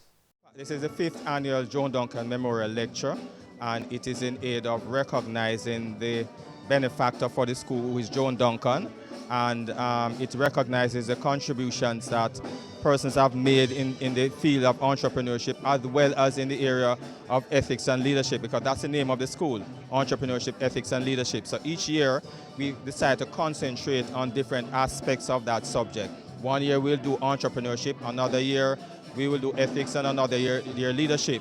This year we're looking at the area of leadership, as I said, as part of the tripartite aspect of the school, and leadership in particular related to politics, so political leadership, and how that has affected the growth and development of our country. And of course we have the icon, Dr. D.K. Duncan, who is a stalwart in the area, who is going to dissect this subject. And of course we have a set of panelists, very qualified panelists, looking at various aspects of leadership.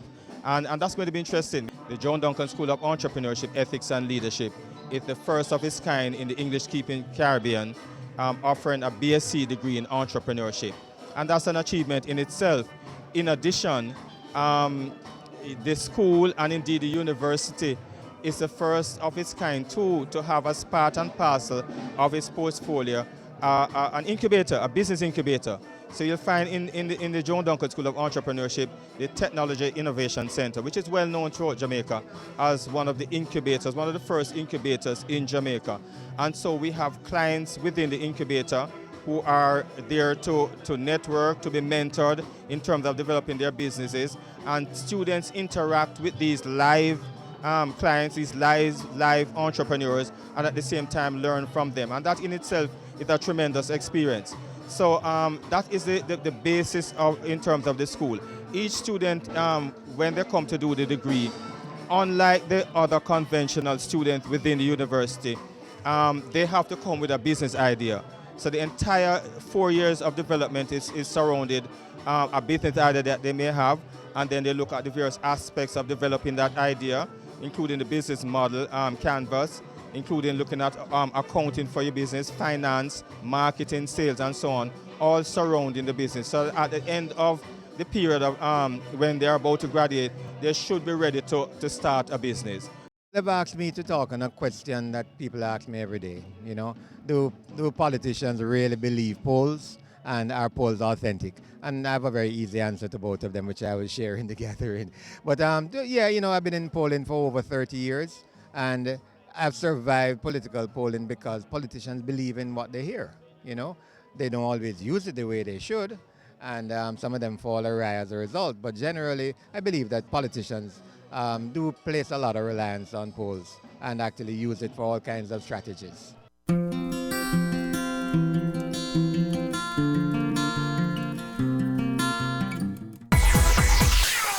We go to a break. Stay with us. Much more after this.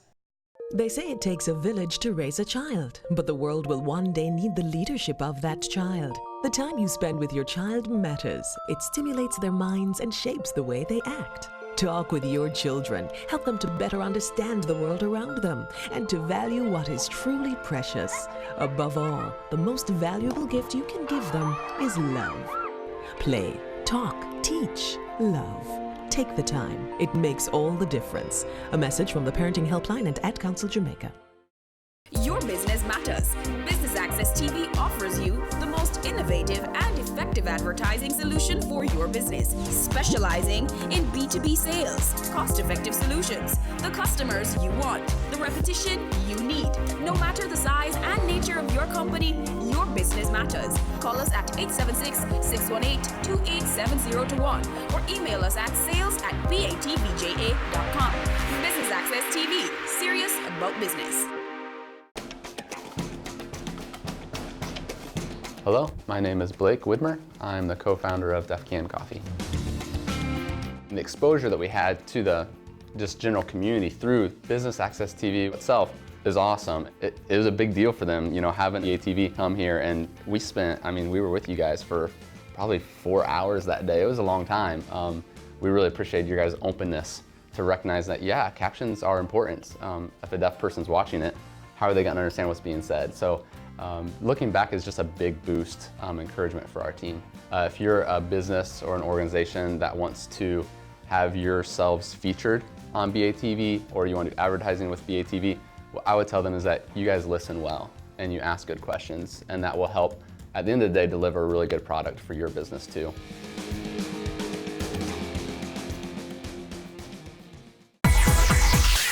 Welcome back and thanks for staying with us. Let's join our presenter on stage.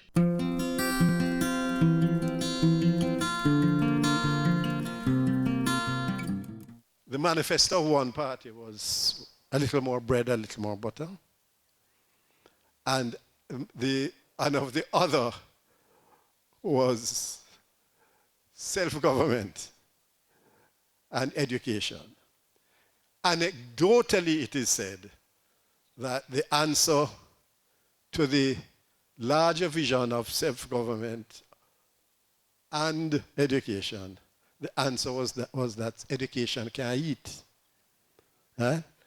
And I don't know if we see, I'll only ask the question, if we see any manifestations of that kind of political behavior in our society at this time.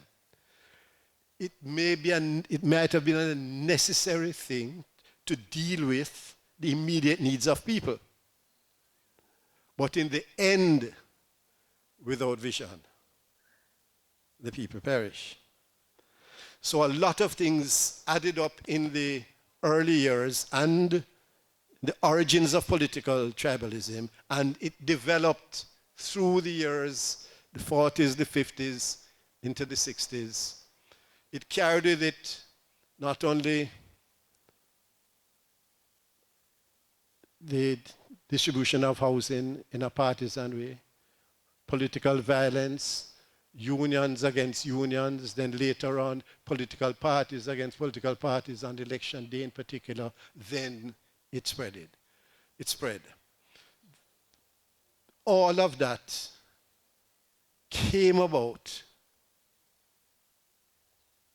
under the leadership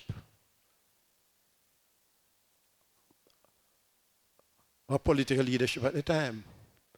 So we can clearly say that from time to time,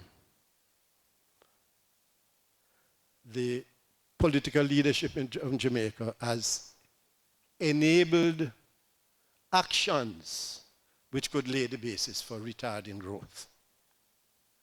Because if you're going to divert your workers from the kind of behavior that is necessary for increased productivity, obviously that's a part of the whole growth matrix.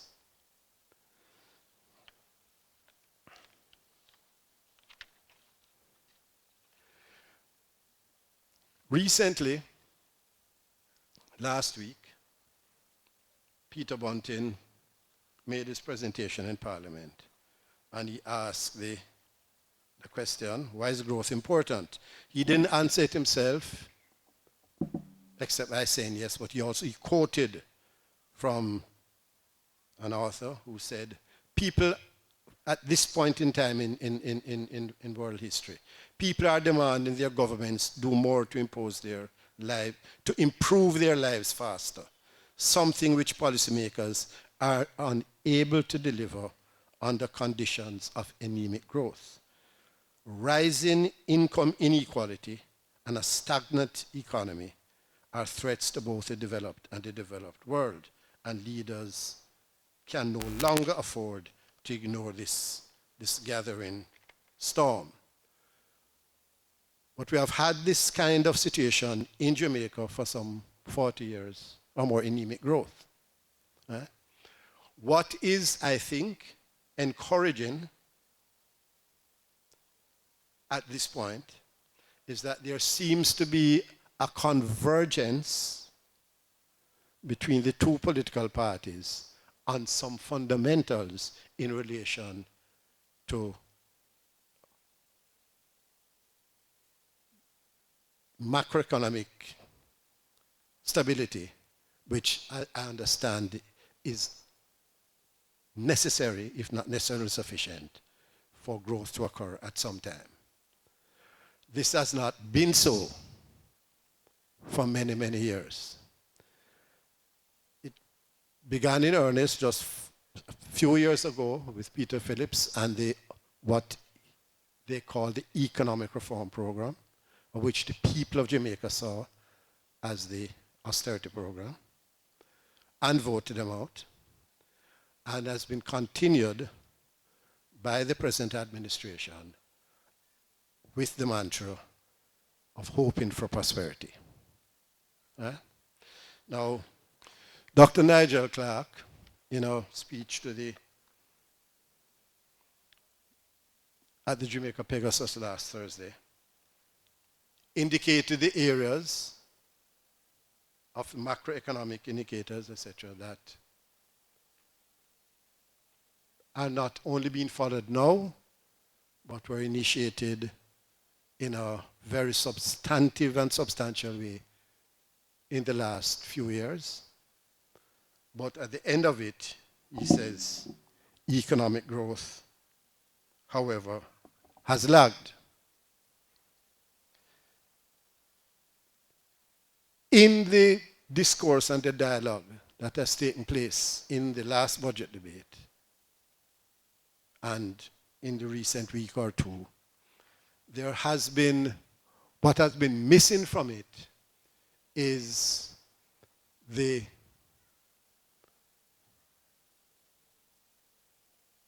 approach, an approach which has over the past years been seen to be blaming either Peter or Paul. Right? So that to me represents an advance in the way that the political leadership is handling our economy. In some of the ways over the past, in particular after political independence, that governments have tried to answer the question of speaking to the demands of the masses of the Jamaican people, whether it is 1838, whether it is 1938, whether it is now, right? Was to try to, when we got into office, either administration, was to try to coax the bureaucracy into implementing what the policies of the various administrations are. In the 60s, we had a plethora, if you remember, of institutions called statutory boards. That was a response by the political leadership to the demands of the people for improvement in their lives, because the bureaucracy that we had inherited from the British was stodgy and didn't move very well. That was followed by things called executive agencies. Politicians themselves, the leaders, some of us even went overboard with the appointments of aides, whether special assistants, personal assistants, all kinds of assistants, to try to ameliorate the policy delivery, the program delivery process. But those have ended up in a public sector which now is in need of, and has been in need of reform for donkey's years. I could go on and on to give examples of how our political leadership, in attempting to address the needs of the people, I don't from my own experience interfacing with politicians, I don't accept that the vast majority of us intend to go in there and get rich quickly. I have dealt with many politicians, and they have, most of them that I know, have gone into this thing with a good heart.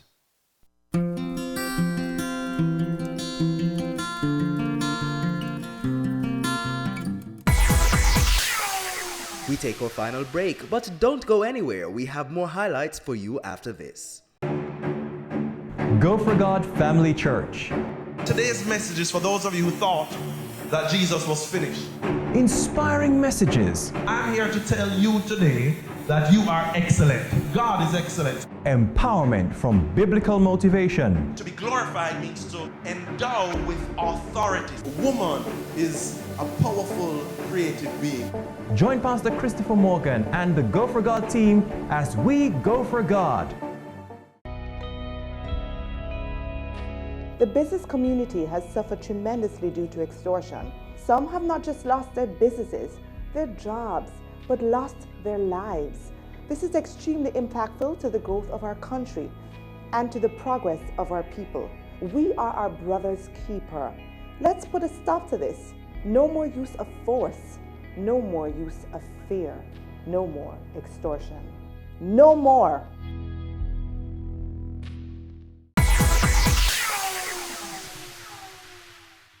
Thanks for staying with us, and if you're just tuning in, we're here at the 5th Annual Joan Duncan Memorial Lecture with DK Duncan. Now for more highlights. I know the topic for this afternoon, political leadership, an enabler or disabler to Jamaica's economic growth. When I look at the history of Jamaica, going back, I think, before independence, and you look at the various periods of times, the different parties that have come in and out to help to manage and guide this country. If we take independence until now, pretty much, I think you could say the two major parties have been at the wicket almost, don't hold me to it, but almost equal. Almost. And I think when parties go into power, they tend not to want to continue things that the other side started. And so you get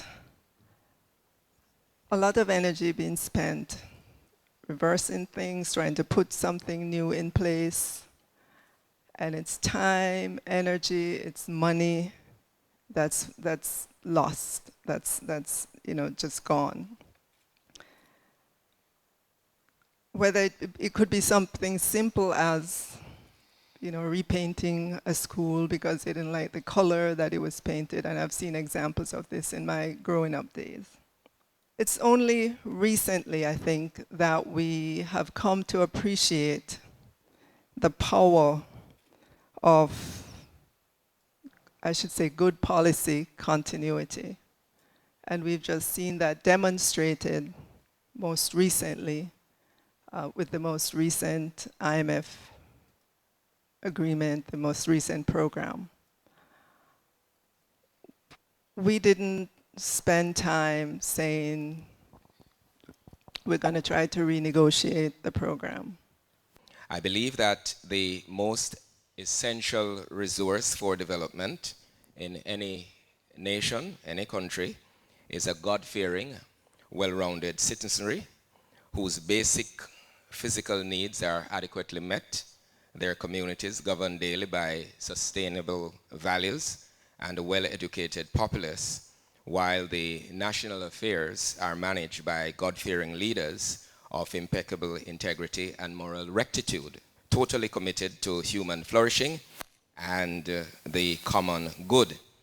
Any form of leadership which is not guided and undergirded by the Judeo-Christian values under God will inevitably be a disabler to sustainable economic growth. As I listened to the presenter, I noticed that some of the challenges that he highlighted could be better handled and balanced by persons who are consistently submitting to the values of God, guided by the Spirit of God. I believe that a major question leaders in the political arena, and all leaders, but particularly in the political arena, since we're focusing on that this evening, is that once ask the question and grapple with who is your ultimate authority. Am I ultimately accountable to God, or to the party, my political party, or the various stakeholders who got me into office? To whom am I ultimately accountable? And once we have a clear understanding of that, then it would better enable us to make the right decisions which will redound to the best interest and welfare of the constituents.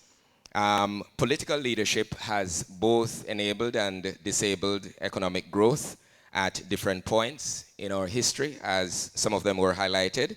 And I believe that where there is creative tension among three pillars: relationship with God, relationship with girded by the Judeo-Christian values and principles, then we will see political leadership being an enabler rather than a disabler.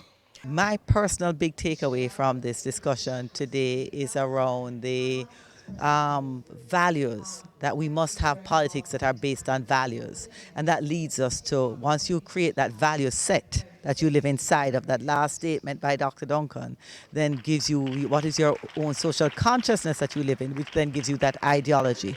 How do we articulate that ideology so that we can have a shared value set, a shared belief system, a shared system of belief in how our society should evolve, that would cause us to be empowered to get that kind of inclusive growth, is a question I think we are left here to answer.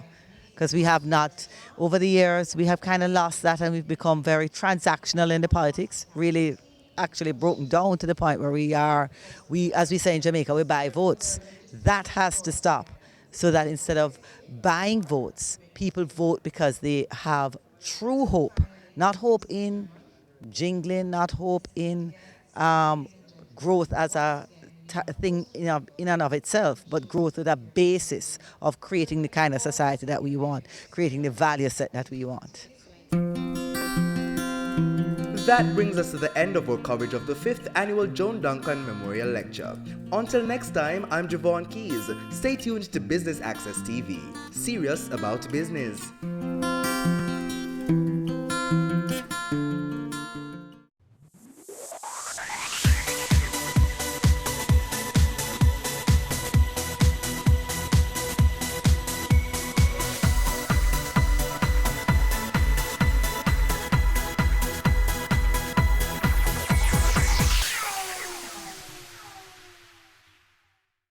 Business current affairs you can relate to.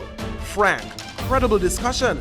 On Point with Kalila Reynolds and Dennis Chung. Dissecting the issues, offering solutions to Jamaica's challenges. On Point, Thursdays at 8 p.m. on Business Access TV.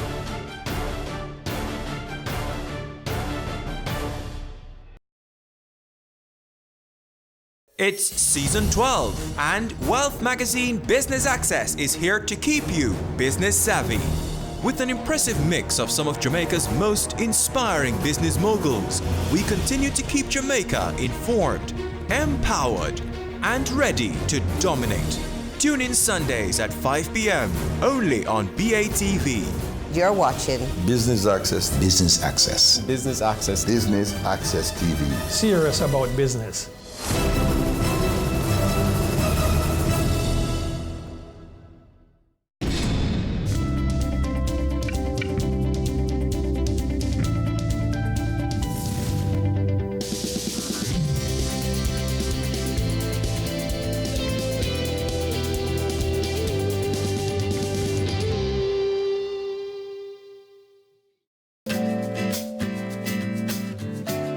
I'm Arthur Miller, Managing Director at Miller's Furnishing.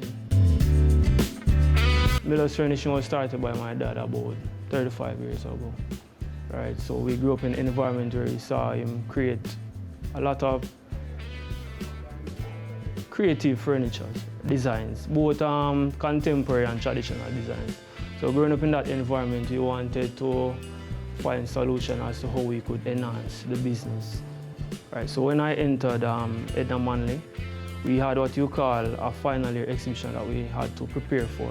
So I used that exhibition as a platform to really get our name out there.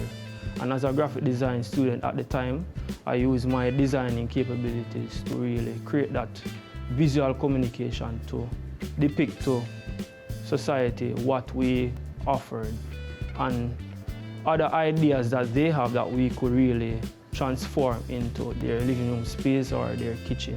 In regards to the products, we offer 3 categories, what you would call the Victorian cutting edge, the Queen Anne style, and the modern movements, which is really Queen Anne style, and the Victorian cutting edge style is really traditional style furniture designs.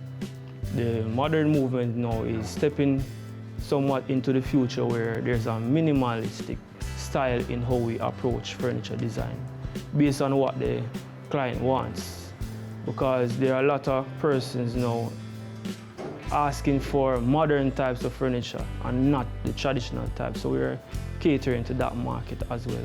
Dining tables, living room sets, we have chairs for patio areas. It varies. Cupboard sets, as I said before, based on what the clients want. But we cover a wide variety of designs. We can pretty much create anything the client asks for.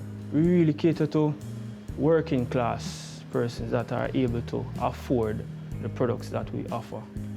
Recently, we have been making plans to really revisit our pricing so that our products may be available to those who really appreciate quality furniture but are not able to buy those products because of their purchasing power is very limited. So we are in plans of doing that, because the lower the cost of the furniture design, not necessarily carry it down to a point where we do not benefit, but making it available to the wider society, because what I've seen is that a lot of our resources are really used to supply 1% of society, those who really have the monetary funding to buy products. Our materials are really bought locally. We buy cedar, oak, mahogany, Spanish elm, and it goes back to what the client wants, because sometimes a person will come in and they know from in the beginning what kind of wood they want to be used for their design. This is a kitchen stool made from the first wood which was introduced. It is so beautiful. It polishes well, as you can see, with a lot of color, brown and beige. This is a table set which is being made from a combination of mahogany and our own local oak. There are areas in St. Thomas and surrounding areas where we get our lumber from. The hardware persons do have their independent business where they go around, cut down trees and supply us. No capital from investors or from the bank or credit union. It was just as a result of his hard work. Items that he purchased first, he purchased a table saw, then he purchased a jointer, a spray gun, cylinder to get the spraying done, a drill, all the necessary tools to really create a complete piece of item for the client. We've had a lot of hiccups, but I think that the industry that we're in is a very profitable one. You just need to tap into certain strategies, such as what I have started out to do, which is the marketing and creating the brand. As a result of the technology that we have now and the use of the internet, I can tell you this, that since we created the Facebook page, we have had a number of potential clients that are really interested in our furniture designs. Some time ago, we had a lady from, I think it was Barbican, I mean, she doesn't know us from anywhere, but I mean, she sent us her money based on what we had to offer. And during the process of creating the shelf that she wanted, we sent her images. So based on the internet, we have been able to maximize our output of furniture designs. As manufacturing, I would say that is an ideal environment. But as it relates to the sales, we want to tap into the Kingston area because we believe that there are more persons that have a level of interest in our designs, you understand, and really appreciate the quality, and they have a lot more spending power to really purchase what we offer. A culture of hard work and dedication and persistence, family orientation. Well, we have 4 individuals working with us. My sister and my mother, sales representative, my father is the head of production, and 4 other gentlemen who work with us. Very skilled individuals in what they do, which really helps to enhance the quality of work that we do. We are fortunate enough to have persons who are really passionate about woodwork and trying to reach somewhere in the industry that they're in. So they are very hardworking, had a passion for woodwork long before what we had here. So we have been very fortunate to have those individuals in our business. Here I'll introduce to you a bed seat. You can place it at the foot of your bed. Some people call it a bed bench. My daddy tell you, we work very hard here, from Mondays to Fridays, from 8 in the morning to approximately 6 in the evening. Sometimes we go overtime. And on a typical day, we have 2 dressers and a door to be done. That is somewhat easy for us to accomplish in terms of fitting, sanding, spraying, etc. Miller's Furnishing and being an entrepreneur has really given us more drive, perseverance in what we are doing. Since it's really a family-oriented business and we've grown around the environment, we are really passionate about what we do here. In terms of friendship, I would say that it has somewhat declined in terms of who I had as friends and who I have as friends now, because being in an environment of entrepreneurship, you're trying to get yourself into a circle of those who are like-minded, trying to get themselves further in terms of entrepreneurship. I have a mentor who is an entrepreneur himself, who he has his own business, a part of Branson's Entrepreneurial Center, and he has really been guiding me and molding me in terms of decision making and the modus operandi which I need to take in terms of getting the business forward.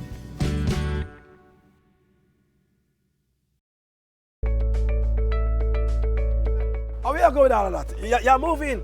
No. I'm a passport, but come for renewing, you know. But you want me to show me no in that place full of crowd and the long line I take you all day. Make sure you walk with some food. And... No, man, things improve, man. Them have a lot of drop box where you can use inside. They finish in no time. Yeah, man, them are done. Yeah. And some food, man. Try this. A drop box. Transformation is happening across the public sector. Many services are now available online. We are building a better public service for all. Brought to you by the Transformation Implementation Unit. Business current affairs you can relate to. Frank, credible discussion. On point with Kalila Reynolds and Dennis Chung. Dissecting the issues, offering solutions to Jamaica's challenges. On Point, Thursdays at 8 p.m. on Business Access TV.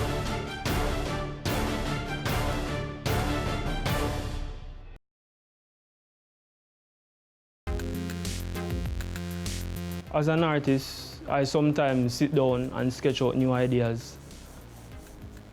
Online, there's a vast amount of ideas that you can get to really superimpose in creating new ideas. Most ideas that we use are already in existence, but as an artist, I am of the ability to sit down and sketch out new ideas in terms of our modern designs, which are very minimalistic in approach. But I would say it's really superimposing what others have done and really creating new ideas based on that, turn it around somewhat. Over the years, it has really been word of mouth. And since recently, about 2 years now, building the brand. Since we built the brand, we started our Instagram page, or Pinterest page, or Facebook page, or Twitter page. And I have our website that is now under construction. So with all of that being done, I expect that our customer base will increase drastically based on the quality products that we offer, because people really and truly want quality furniture designs.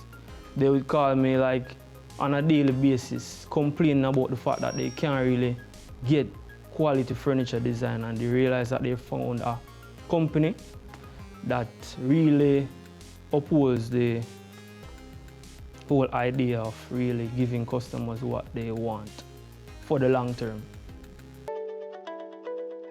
We've had a lot of challenges. At one point in time, we had our spaces, our furniture, my dad would tell you, and it got burnt down. You understand? So we lost pretty much everything in that fire about 6 years ago. But since then, we've made strides in getting the business back on track.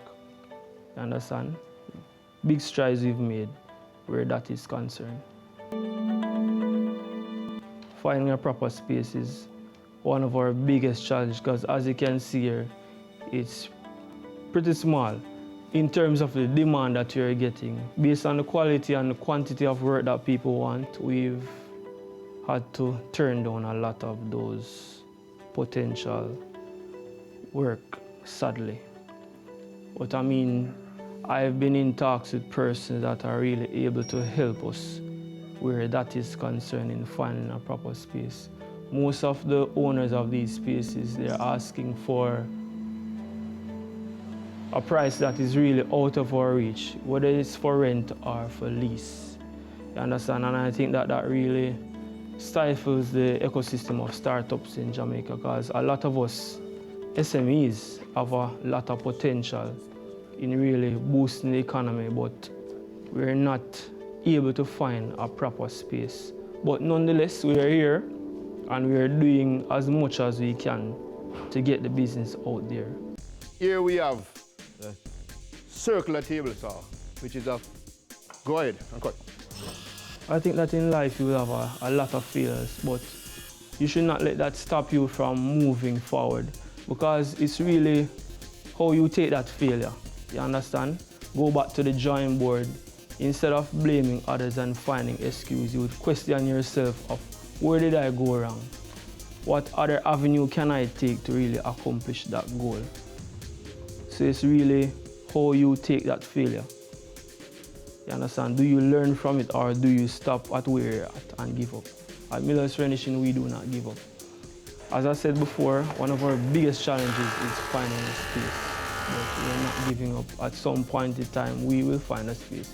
If it's even looking out of St. Thomas, at some point, that's how serious we are about it. Small, like chisels, the work cannot be done. In terms of making mistakes and doing damage control, as my father is production manager, he would go around and make sure that things are done in accordance with how the client would want their piece to be done.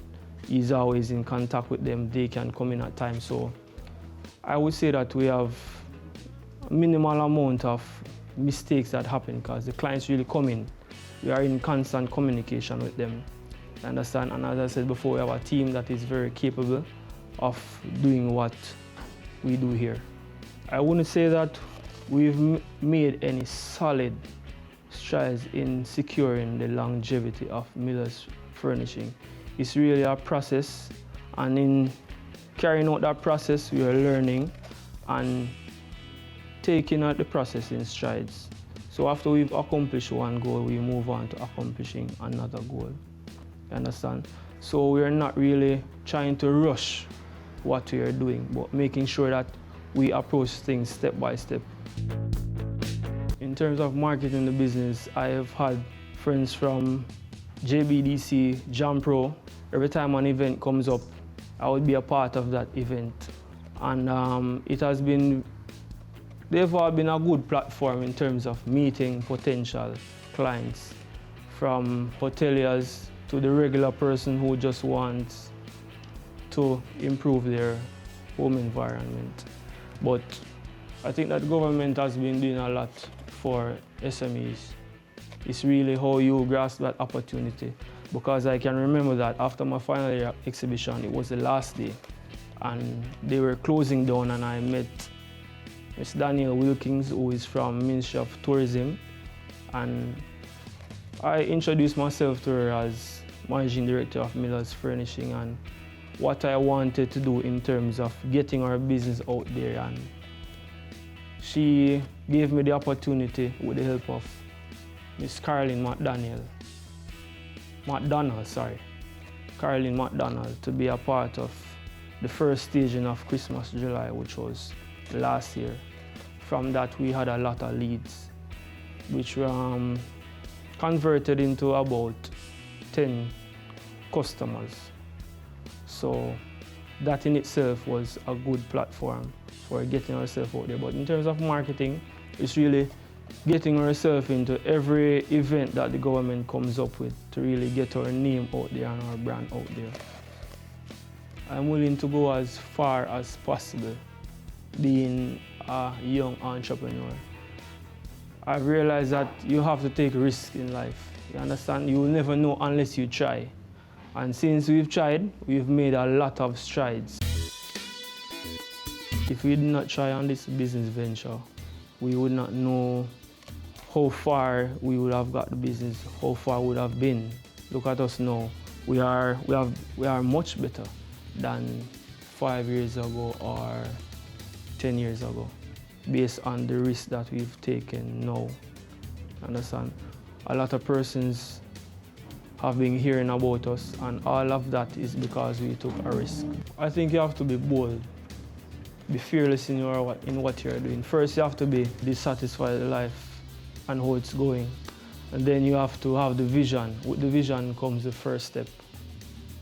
It must be greater than your resistance that you would normally have in going out on a business venture. So the dissatisfaction plays an integral part. Having the vision, willing to take the first move, because without that first move, nothing will happen. And all those have to be greater than the resistance, because a lot of persons are very fearful of going into business. For what reasons, I don't know, because there's so much potential and opportunity in starting a business for yourself. And it's very self-fulfilling, knowing that you don't really have to work for anybody, you're working for yourself. Nothing is wrong with working hard, but it's much better when you're actually working for yourself. Success for me is achieving your life's goal and getting that satisfaction which comes from actually doing the work and doing that work, and it's generating that monetary fund that can make you live as comfortable as possible, helping others, being able to help others because of that monetary growth in your life, because empowering others will automatically help you to make other people successful.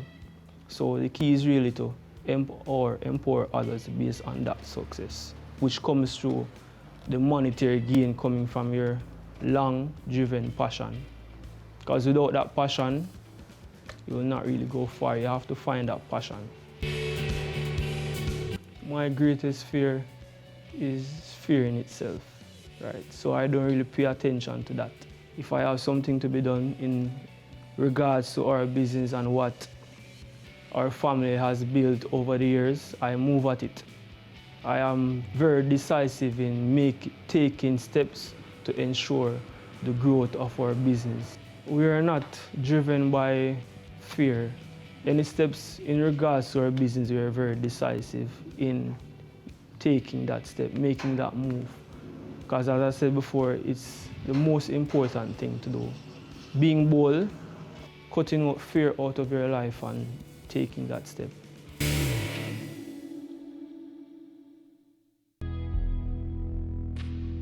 All human life is precious. Respect life. No more senseless killing. no more.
What motivates me most is that I've grown up seeing my dad working hard to build quality furniture designs.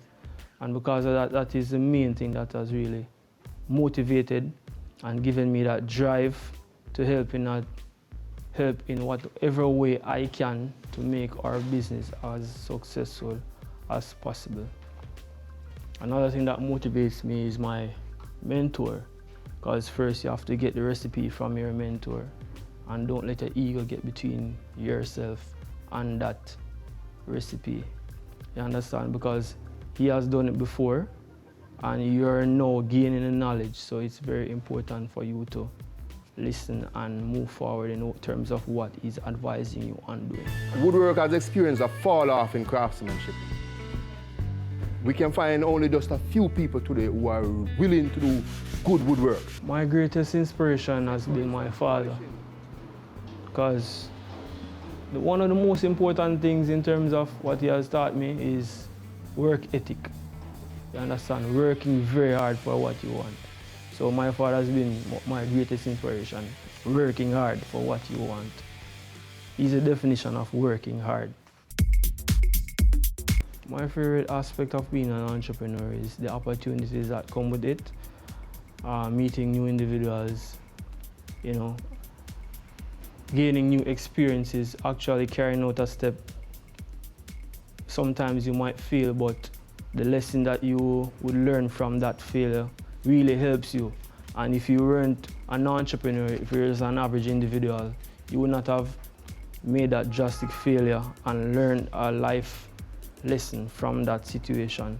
So being an entrepreneur is not just about business, it's about life in itself and actually moving beyond your fears, and learning from mistakes when they do happen. I attribute my success to my parents, who've helped me over the years to really create the skills that I need, life skills that I need to move forward. Being very determined, not taking no for an answer. You understand? Proper values and standards to live by. It has really helped me in terms of starting our business and helping me to have that drive to move forward. My most satisfying moment in business was last year at the first staging of Christmas in July, where after the event and it was time to really walk around to the booth and everything, we got to meet the ministers, and they were very, very interested and loved the work of Miller's Furnishing, and they came around and sat and everything, and we spoke to them, and there were cameras all over. And knowing that we've been doing this all the years and we didn't really take a step further into getting the business out there and actually doing that, and it garnered so much attention. You understand? I was saying to myself, wow, suppose we had done this years ago, we would have been much further in terms of business and making a name for ourselves. What makes me happy? Well, seeing Miller's Furnishing grow from strength to strength. You understand? Delivering our furnitures, right? Most importantly, getting our brand out there, seeing it on the internet, seeing those testimonials where people are very pleased with the work. You understand? Because a lot of hard work is placed into it, and seeing the satisfaction on their faces. My hobbies are reading, watching videos of players in the industry who have already been through this phase of starting a business. I've read about companies such as IKEA, which is you would say a tycoon in terms of furniture industry. IKEA, I've read testimonials about persons who had failures and how they overcame those failures to be where they are right now. And I think that a lot of those failures really match up with some of the failures that we're having right now or had. I like going out to the beaches and doing recreational activities. But since I've been in the sphere of entrepreneurship, it has really changed my pattern of hobbies, really. One of my main hobbies now is talking to persons who have really done it, started their business, and getting as much knowledge from them as possible that is needed to get our business further, because I'm really serious about this. I'm not really interested in working for anybody. I'll work for my business, our business, so that it reaches to the highest level possible. Because we have a very marketable product, and once you have a very marketable product or service, you will achieve the monetary gain or the self-fulfillment that you want from that. In terms of the sacrifices that we have had to make, firstly, my parents investing in their children first, giving them that platform, that groundwork of being educated, because a lot of money could have been invested into the business itself, but they have invested in their children first. So now that they have invested in us, we are now able to really add to what has already been in existence to make it much better. The future plan for Miller's Furnishing is to have a bigger space, about approximately 6,000 square feet. That is very good for what we are trying to do. That is the magnitude of what we want the business to go to. A 6,000 square feet space where we can manufacture as much furniture as possible, employ as much skilled persons as possible, and to have a store in the corporate area to give some real competition to the existing ones in the corporate area. So we want to have a corporate area presence, most importantly. Well, I advise young entrepreneurs to, if they're passionate about what they're doing and they feel within themselves that they can be successful at what they're doing, it is very important to take that first step. Don't be driven by fear. You need to move beyond that fear and take the first step. Even if you fail, you will learn from that mistake, and because you're passionate about what you're doing, you will put the necessary measures in place to not let that failure or mistake happen again. But it's most important, to take that first step.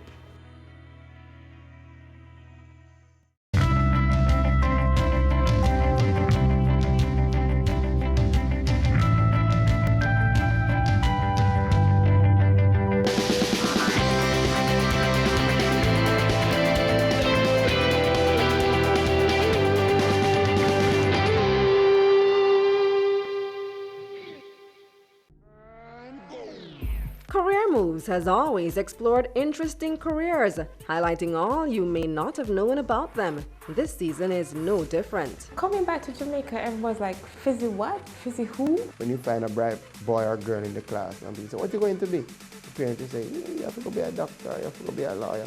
Nobody says you have to go be a politician. Let me see your hands! Tune in Tuesdays at 8 p.m. on Business Access TV. Our women are the backbone of our society. They deserve to be protected and respected. Domestic violence is not okay. Speak up and speak out. No more violence against women. Jamaica's rich culinary heritage has been a source of success for many, and over the years, the ever-changing landscape of our cuisine has given opportunities to those willing to try a more creative approach to food. Today, we'll speak to 3 entrepreneurs who are carving their own niche in our Jamaican food scene.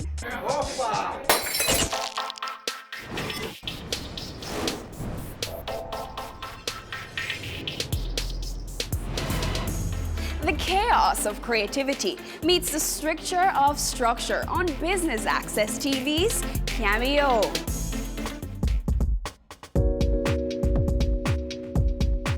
Well, 689 got started out of pure coincidence, if you want to put it that way. I was nowhere looking for a restaurant to open. I was just wrapping up a 4-year stint at the French Embassy. And I put in my resignation and I was looking for something else to do, something for the 2013. And an opportunity came about and there wasn't anything being done with this floor of the quad. And the investors, future investors, approached me and said, would you like to do something with it? And I thought about it and I did a dinner once and came across something that's piqued my interest. And I said, if I'm to have a restaurant, I'd name it 689. And that's how 689 was born.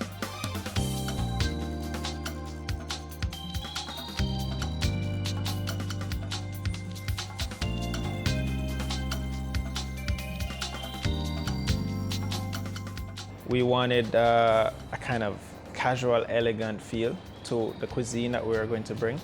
But when we launched, it almost took on a life of its own, and it kind of took on a personality of its own, and it morphed into a little bit more sophisticated kind of vibe with live music, celebrating Caribbean cuisine, and we just ran with it. We just ran with the spirit. 689 opened on 689, as a matter of fact, so our anniversary is always on 689 coincidentally. It started 6 p.m. on the 8th day of the 9th month. We had a 3-day tasting and we invited some of our closest customers that came over from my catering side. And it was, I remember the day vividly because all the hard work culminated into one fantastic evening of food and wine tasting. And to see my name on the door, pushing that frosted door that says 689 by Brian Lumley, almost like a surreal experience. It was a very heartfelt experience, but also a very scary experience because now you're letting in so much people inside a place that you're responsible for, and you don't know which direction it will go, if it will be successful or it will fail. And there's so much pride and so much things at stake that it's just, I don't want to go back to that moment. You know, I'm glad I'm past it, but it was nostalgic. In any restaurant, there's a lot of things that you have to consider. The right staffing, the right location, and not only pay attention to great customer service and hospitality, but you have to consider the work around the back. And the back work is what takes up a lot of the construction of a restaurant, if you want to say, because you have to analyze your food costs, you have to analyze your staff inputs, your expenditures, your suppliers, you have to organize a lot of these things and you have to get them on a timely basis. So the strategy for the restaurant is very important to sit down and hash out before you start in a restaurant. The startup cost, I'd say between $3 and $6 million. It's a few millions because we re-gutted the place. Thanks to Thai Flora, they did an amazing job and helped us with the decor and kind of shed some of the decor costs. But a lot of the costs went into the POS systems, the training of the staff, the kitchen equipment. We had to reorganize the place because before, the prior owners was Christopher's, a popular jazz lounge here. And it was designed for cocktails and a bar. So the kitchen was not equipped to do gourmet food, for example. So we had to kind of restructure that aspect a little bit and purchase some new equipment in order to facilitate our menu.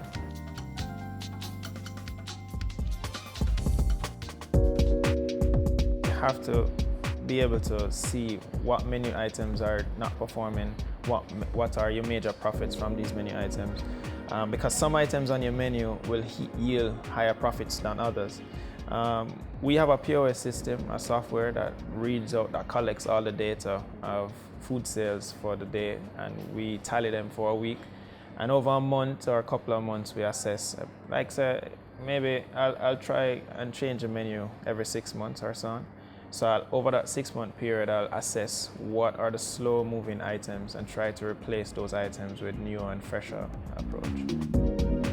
Wherever you see this name, Brian Lumley, you're expecting a wonderful ambiance, a great customer service, and great food and beverage. So we have a bar menu that is a little bit more affordable. It's not too bougie, it's not too sophisticated, it's not too glamorous.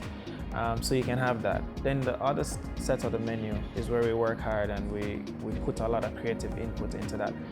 And that part of the menu is your special menu, is where you come and celebrate your birthday, your anniversary, your friend's graduation, engagement, whatever the case is, you have that menu to balance off. And it's not crazy expensive, but it's special.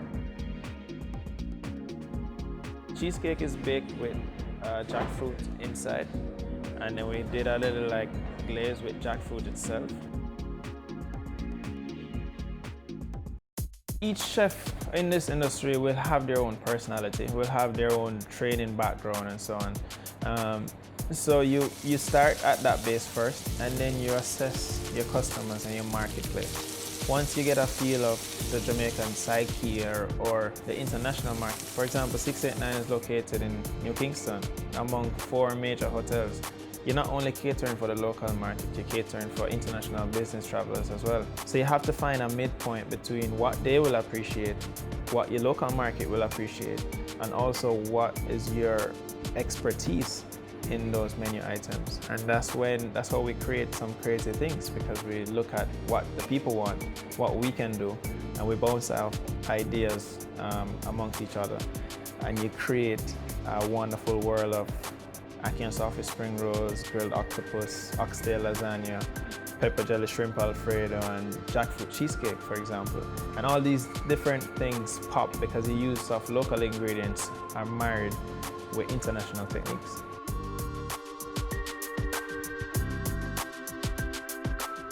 .689 by Brian Lumley, the 2 brands. When I started the restaurant, and we talked about marketing strategies earlier,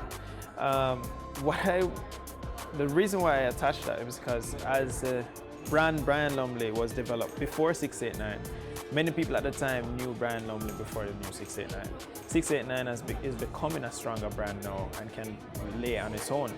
And you want to have that continuing for other concepts. So for example, I may come out with Scotch Bonnet by Brian Lumley, because no one knows the initial concept that you're gonna start, but they may know Chef Brian Lumley. So anywhere you see that, it's almost like a stamp of approval to say, wherever you see this name, Brian Lumley, you're expecting a wonderful ambiance, a great customer service, and great food and beverage. And that's the kind of quality that we want to pursue throughout any concept that we use. So that's how the name tied in with 689, to say 689 by Brian Lumley. Because we want to start a movement, we want to start something that Jamaica or the Caribbean has never seen before. And we want to keep that consistent for years and years and years to come.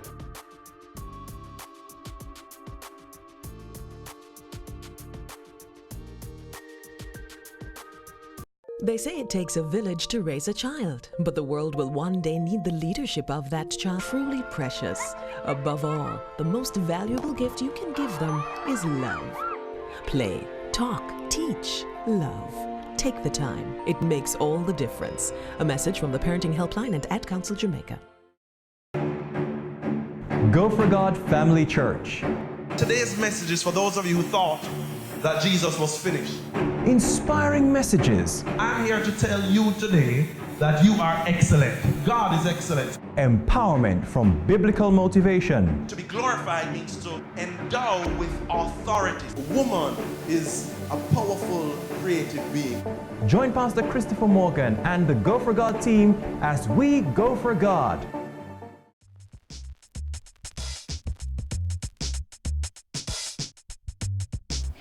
Restaurateur Alex Antius and his passion project Opa pays homage to Greek tradition and prides itself on an authentic Grecian experience right here in the heart of Kingston.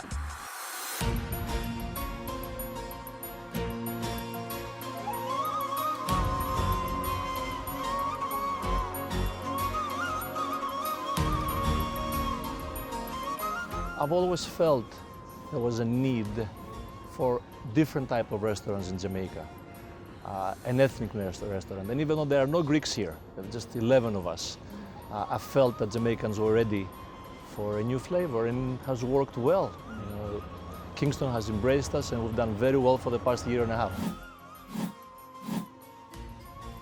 Starting a business from scratch is hard work. How did you raise the capital to open doors?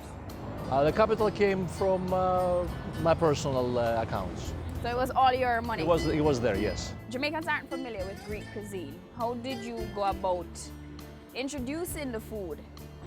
I wouldn't say that all Jamaicans are not. There are plenty of Jamaicans who have had Greek food, whether it's in London or in New York or in Miami or in Toronto. There are plenty of Greeks in those areas. And I know plenty of Jamaicans in those areas that eat at Greek restaurants. And I know of plenty of Jamaicans here that have tried Greek food before. However, the ones that haven't, I explain to them that I'm keeping it authentic, I'm keeping it Greek. What were some major hurdles that you encountered? The biggest hurdle for me is teaching my team customer service. I'm really, really picky about how we treat our customer. I've always said without a customer, we're nothing but four walls. So we have to give you an experience. It's not just about good food, it's about the experience, and service is important. So finding good servers, good bartenders who understand the significance of customer service, of customer being the king, and teaching them how to go about it. Opa!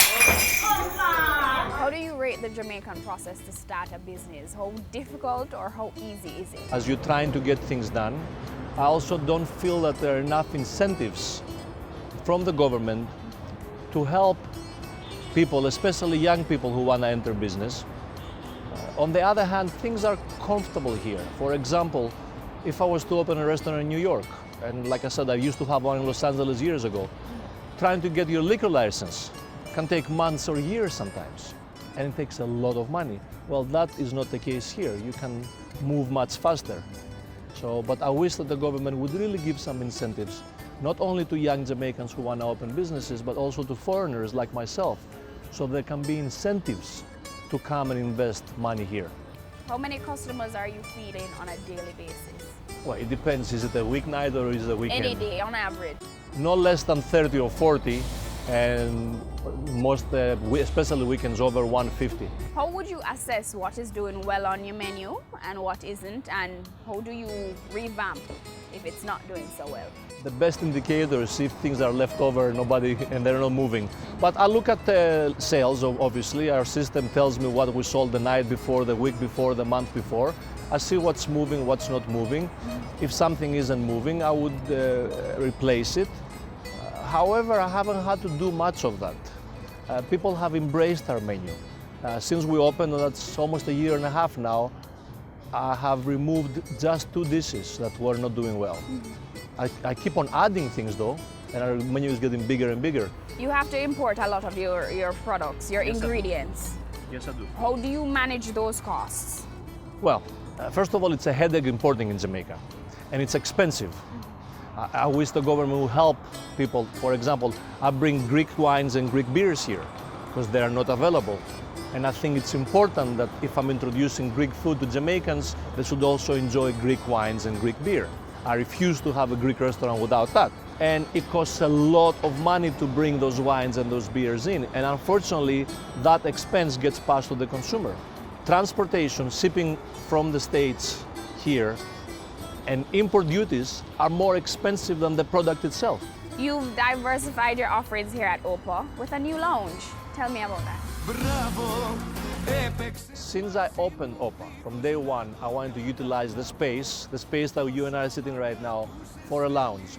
Because I like the idea of people coming to enjoy a drink, eat something light for the night or come out for a drink after they have dinner at Opa. Opa is an indoor area, air-conditioned, comfortable in that sense.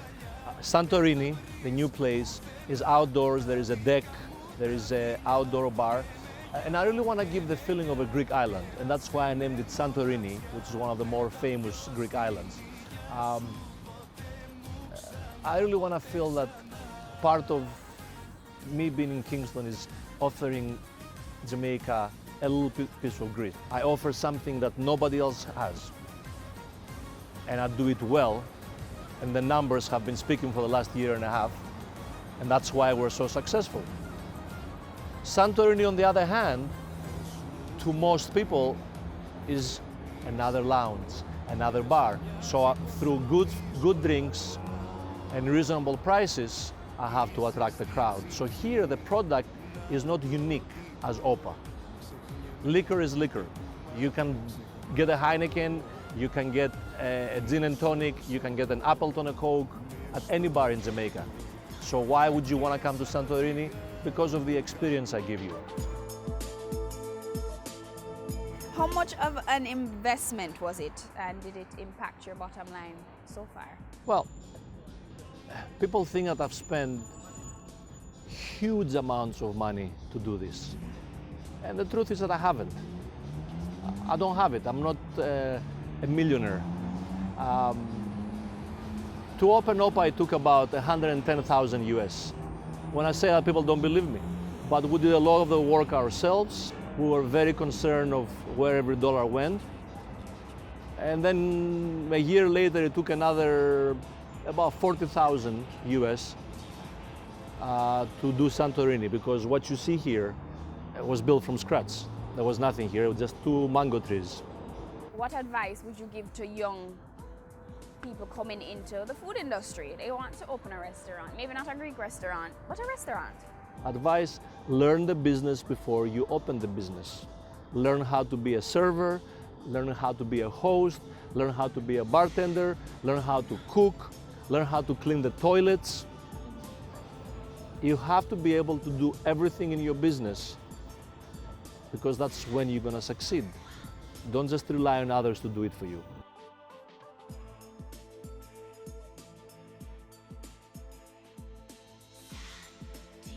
Ready for cable for as little as $100, then top it up with Ready Credit for 1, 7, or 30 days. Buy now and get $1,000 free Ready Credit and start watching your favorite shows. Pick it up, hook it up, top it up. Ready TV, prepaid cable TV when you're ready. Now serving Kingston and St. Catherine. Limited time offer while stocks last. Conditions apply. Your business matters. Business Access TV offers you the most innovative and effective advertising solution for your business, specializing in B2B sales, cost-effective solutions, the customers you want, the repetition you need. No matter the size and nature of your company, your business matters. Call us at 876-618-2870 or email us at sales@batvja.com. Business Access TV, serious about business.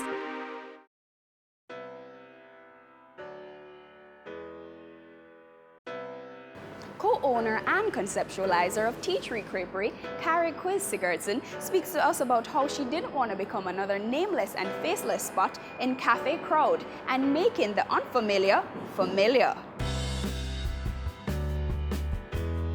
My mother went to Greece. She went backpacking in Greece for 2 months, and she called and said, there's a creperie on every corner in this country, on all the islands. So let's do a crepe. We already had the name Tea Tree, so Tea Tree Creperie, and she specializes in crepes. But starting a creperie wasn't going to be cheap. To be honest, we went a little crazy as first-timers with, quite a big budget, and as creative people, we went a little bit over the top. But the costs were in the region of 7, 8, 9 million for this little shop.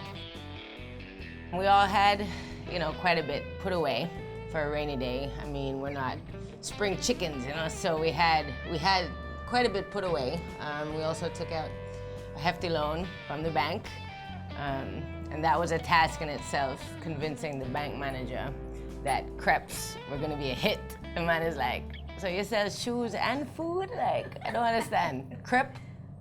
Carrie points out that upon embarking on the vision, the business model they chose was a simple one. We have a loyalty, a customer loyalty business model. And for that, we have a great space, great food, great customer service. It's very simple. Just keep it consistent and they'll keep coming back. It is most important that you know what the consumer wants. It's most important. I mean, before all else, well, obviously the name and the menu is the first and foremost, but the customer is what keeps the name and the menu there. It's what pays the staff. They're what, you know, buy the uniforms and buy the food to make the dishes. So you need to know what your customer wants, and not only what they want, but what they don't want is perhaps even more important than what they want. So you can steer clear of things they don't want. Making a creperie profitable in Jamaica required a delicate balance of marketing and strategy. Jamaicans are completely unfamiliar with crepes. And most of the food that we have on our menu, of course, well-traveled Jamaicans educated overseas, they're familiar with the food that we serve, that we make. So how you market is to get everybody on the same level when it comes to familiarity. So you make the unfamiliar familiar. It pains me to do things that other people have done. It pains me. It's like you showing up at a party in the same dress as somebody else. It's painful. It's painful. So it's very, very important to me that any project that I'm working on is completely new and unfamiliar. And that's a challenge, is making it familiar and making people understand it and love it. Yeah, there's not a lot of creperies in the country. There's no creperies in the country. Just Tea Tree Creperie. But now what's happening is that other people are making crepes. When I was writing my business plan and researching, you know, I'm not a business plan writer, but I also didn't have $400,000 in my budget to buy a business plan. So I wrote it myself, and in researching it, every second word was competition, competition, know your competition, know your competition. But as far as I'm concerned, as long as you concentrate on what you're doing and you focus on what you're doing, as long as you do it the best that you can do, you really don't have to. I mean, if you're not as good as the competition, what are you gonna do? Do what the competition does? You know what I mean? So I won't. Other people do, but I won't. On average, Tea Tree gets out about 40 crepes a day. And with the many options available, patrons are able to build their own crepes with as many different ingredients as they want.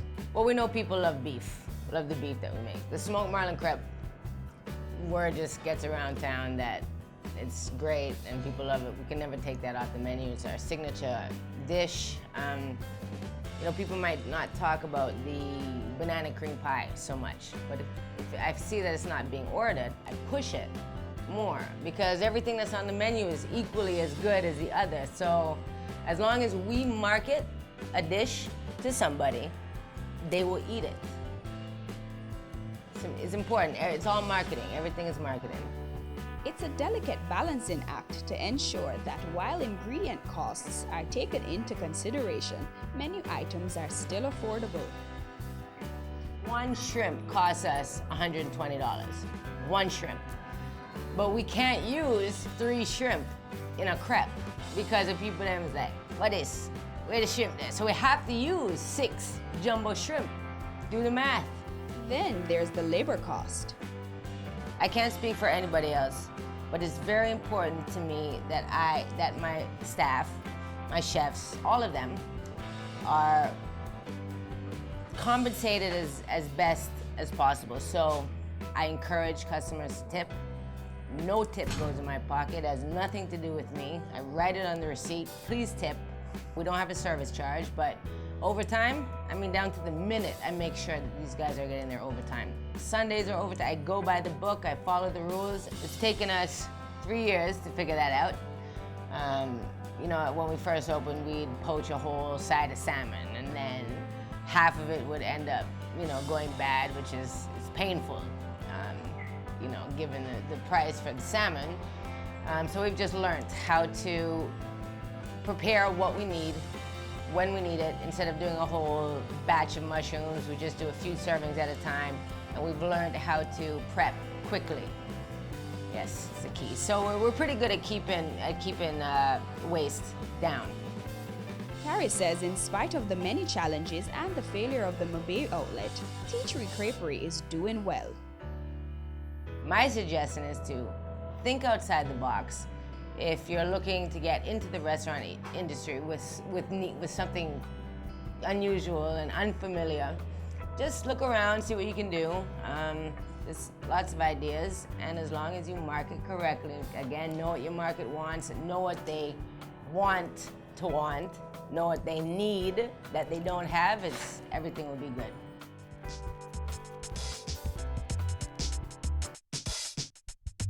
Jamaica's food landscape continues to evolve as we embrace the ever-changing moods of our palate. Who will be the next innovator to carve out their own slice of the Jamaican foodie pie? I know I can't wait to find out. Until next time, I'm Amita Prasad Webb, and this has been Cameo.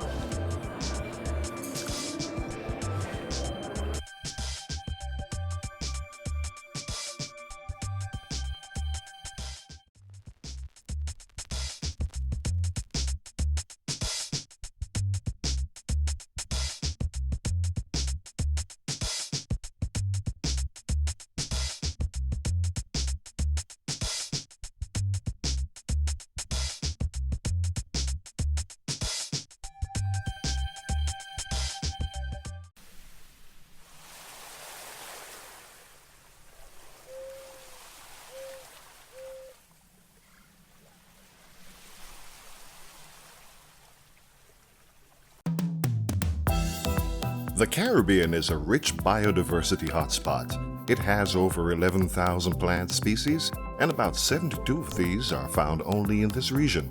This richness also extends to the Caribbean people. Their traditional knowledge of the region's varied natural resources has integrated nature into the economic and health sectors worldwide. It has also drawn many to research and use the region's biodiversity for medicinal, cosmetic, and pharmaceutical purposes. For example, the glaucoma medication Canasol is made from cannabis. However, Caribbean islands have fallen prey to biopiracy, where a country's resources are accessed and developed commercially, but the country gets little or no benefit from it. As the world benefits from the Caribbean's biodiversity, countries need to be compensated for their commercial use. Lawmakers need to ensure that their countries are legally prepared to give access to and benefits from commercial use of genetic resources. To ensure prior informed consent and mutually agreed terms of access established by the Nagoya Protocol, the Global Environment Facility, GEF, United Nations Environment Program, UNEP, and the International Union for the Conservation of Nature, IUCN, are jointly providing support to countries at different levels in order to advance towards functional access and benefit sharing. Under the Nagoya Protocol, countries from which natural resources are obtained for commercial developments are entitled to compensation. It also ensures indigenous knowledge from groups such as the Maroons, Rastafarians, and Amerindians can be credited and compensated if their traditional knowledge has been used for commercial purposes. Caribbean islands are putting the Nagoya Protocol in their legislative framework to safeguard their country's biodiversity and traditional knowledge. Let us all work together to protect our resources, do valuable research, and reap the benefits of sustainable bioprospecting in the region.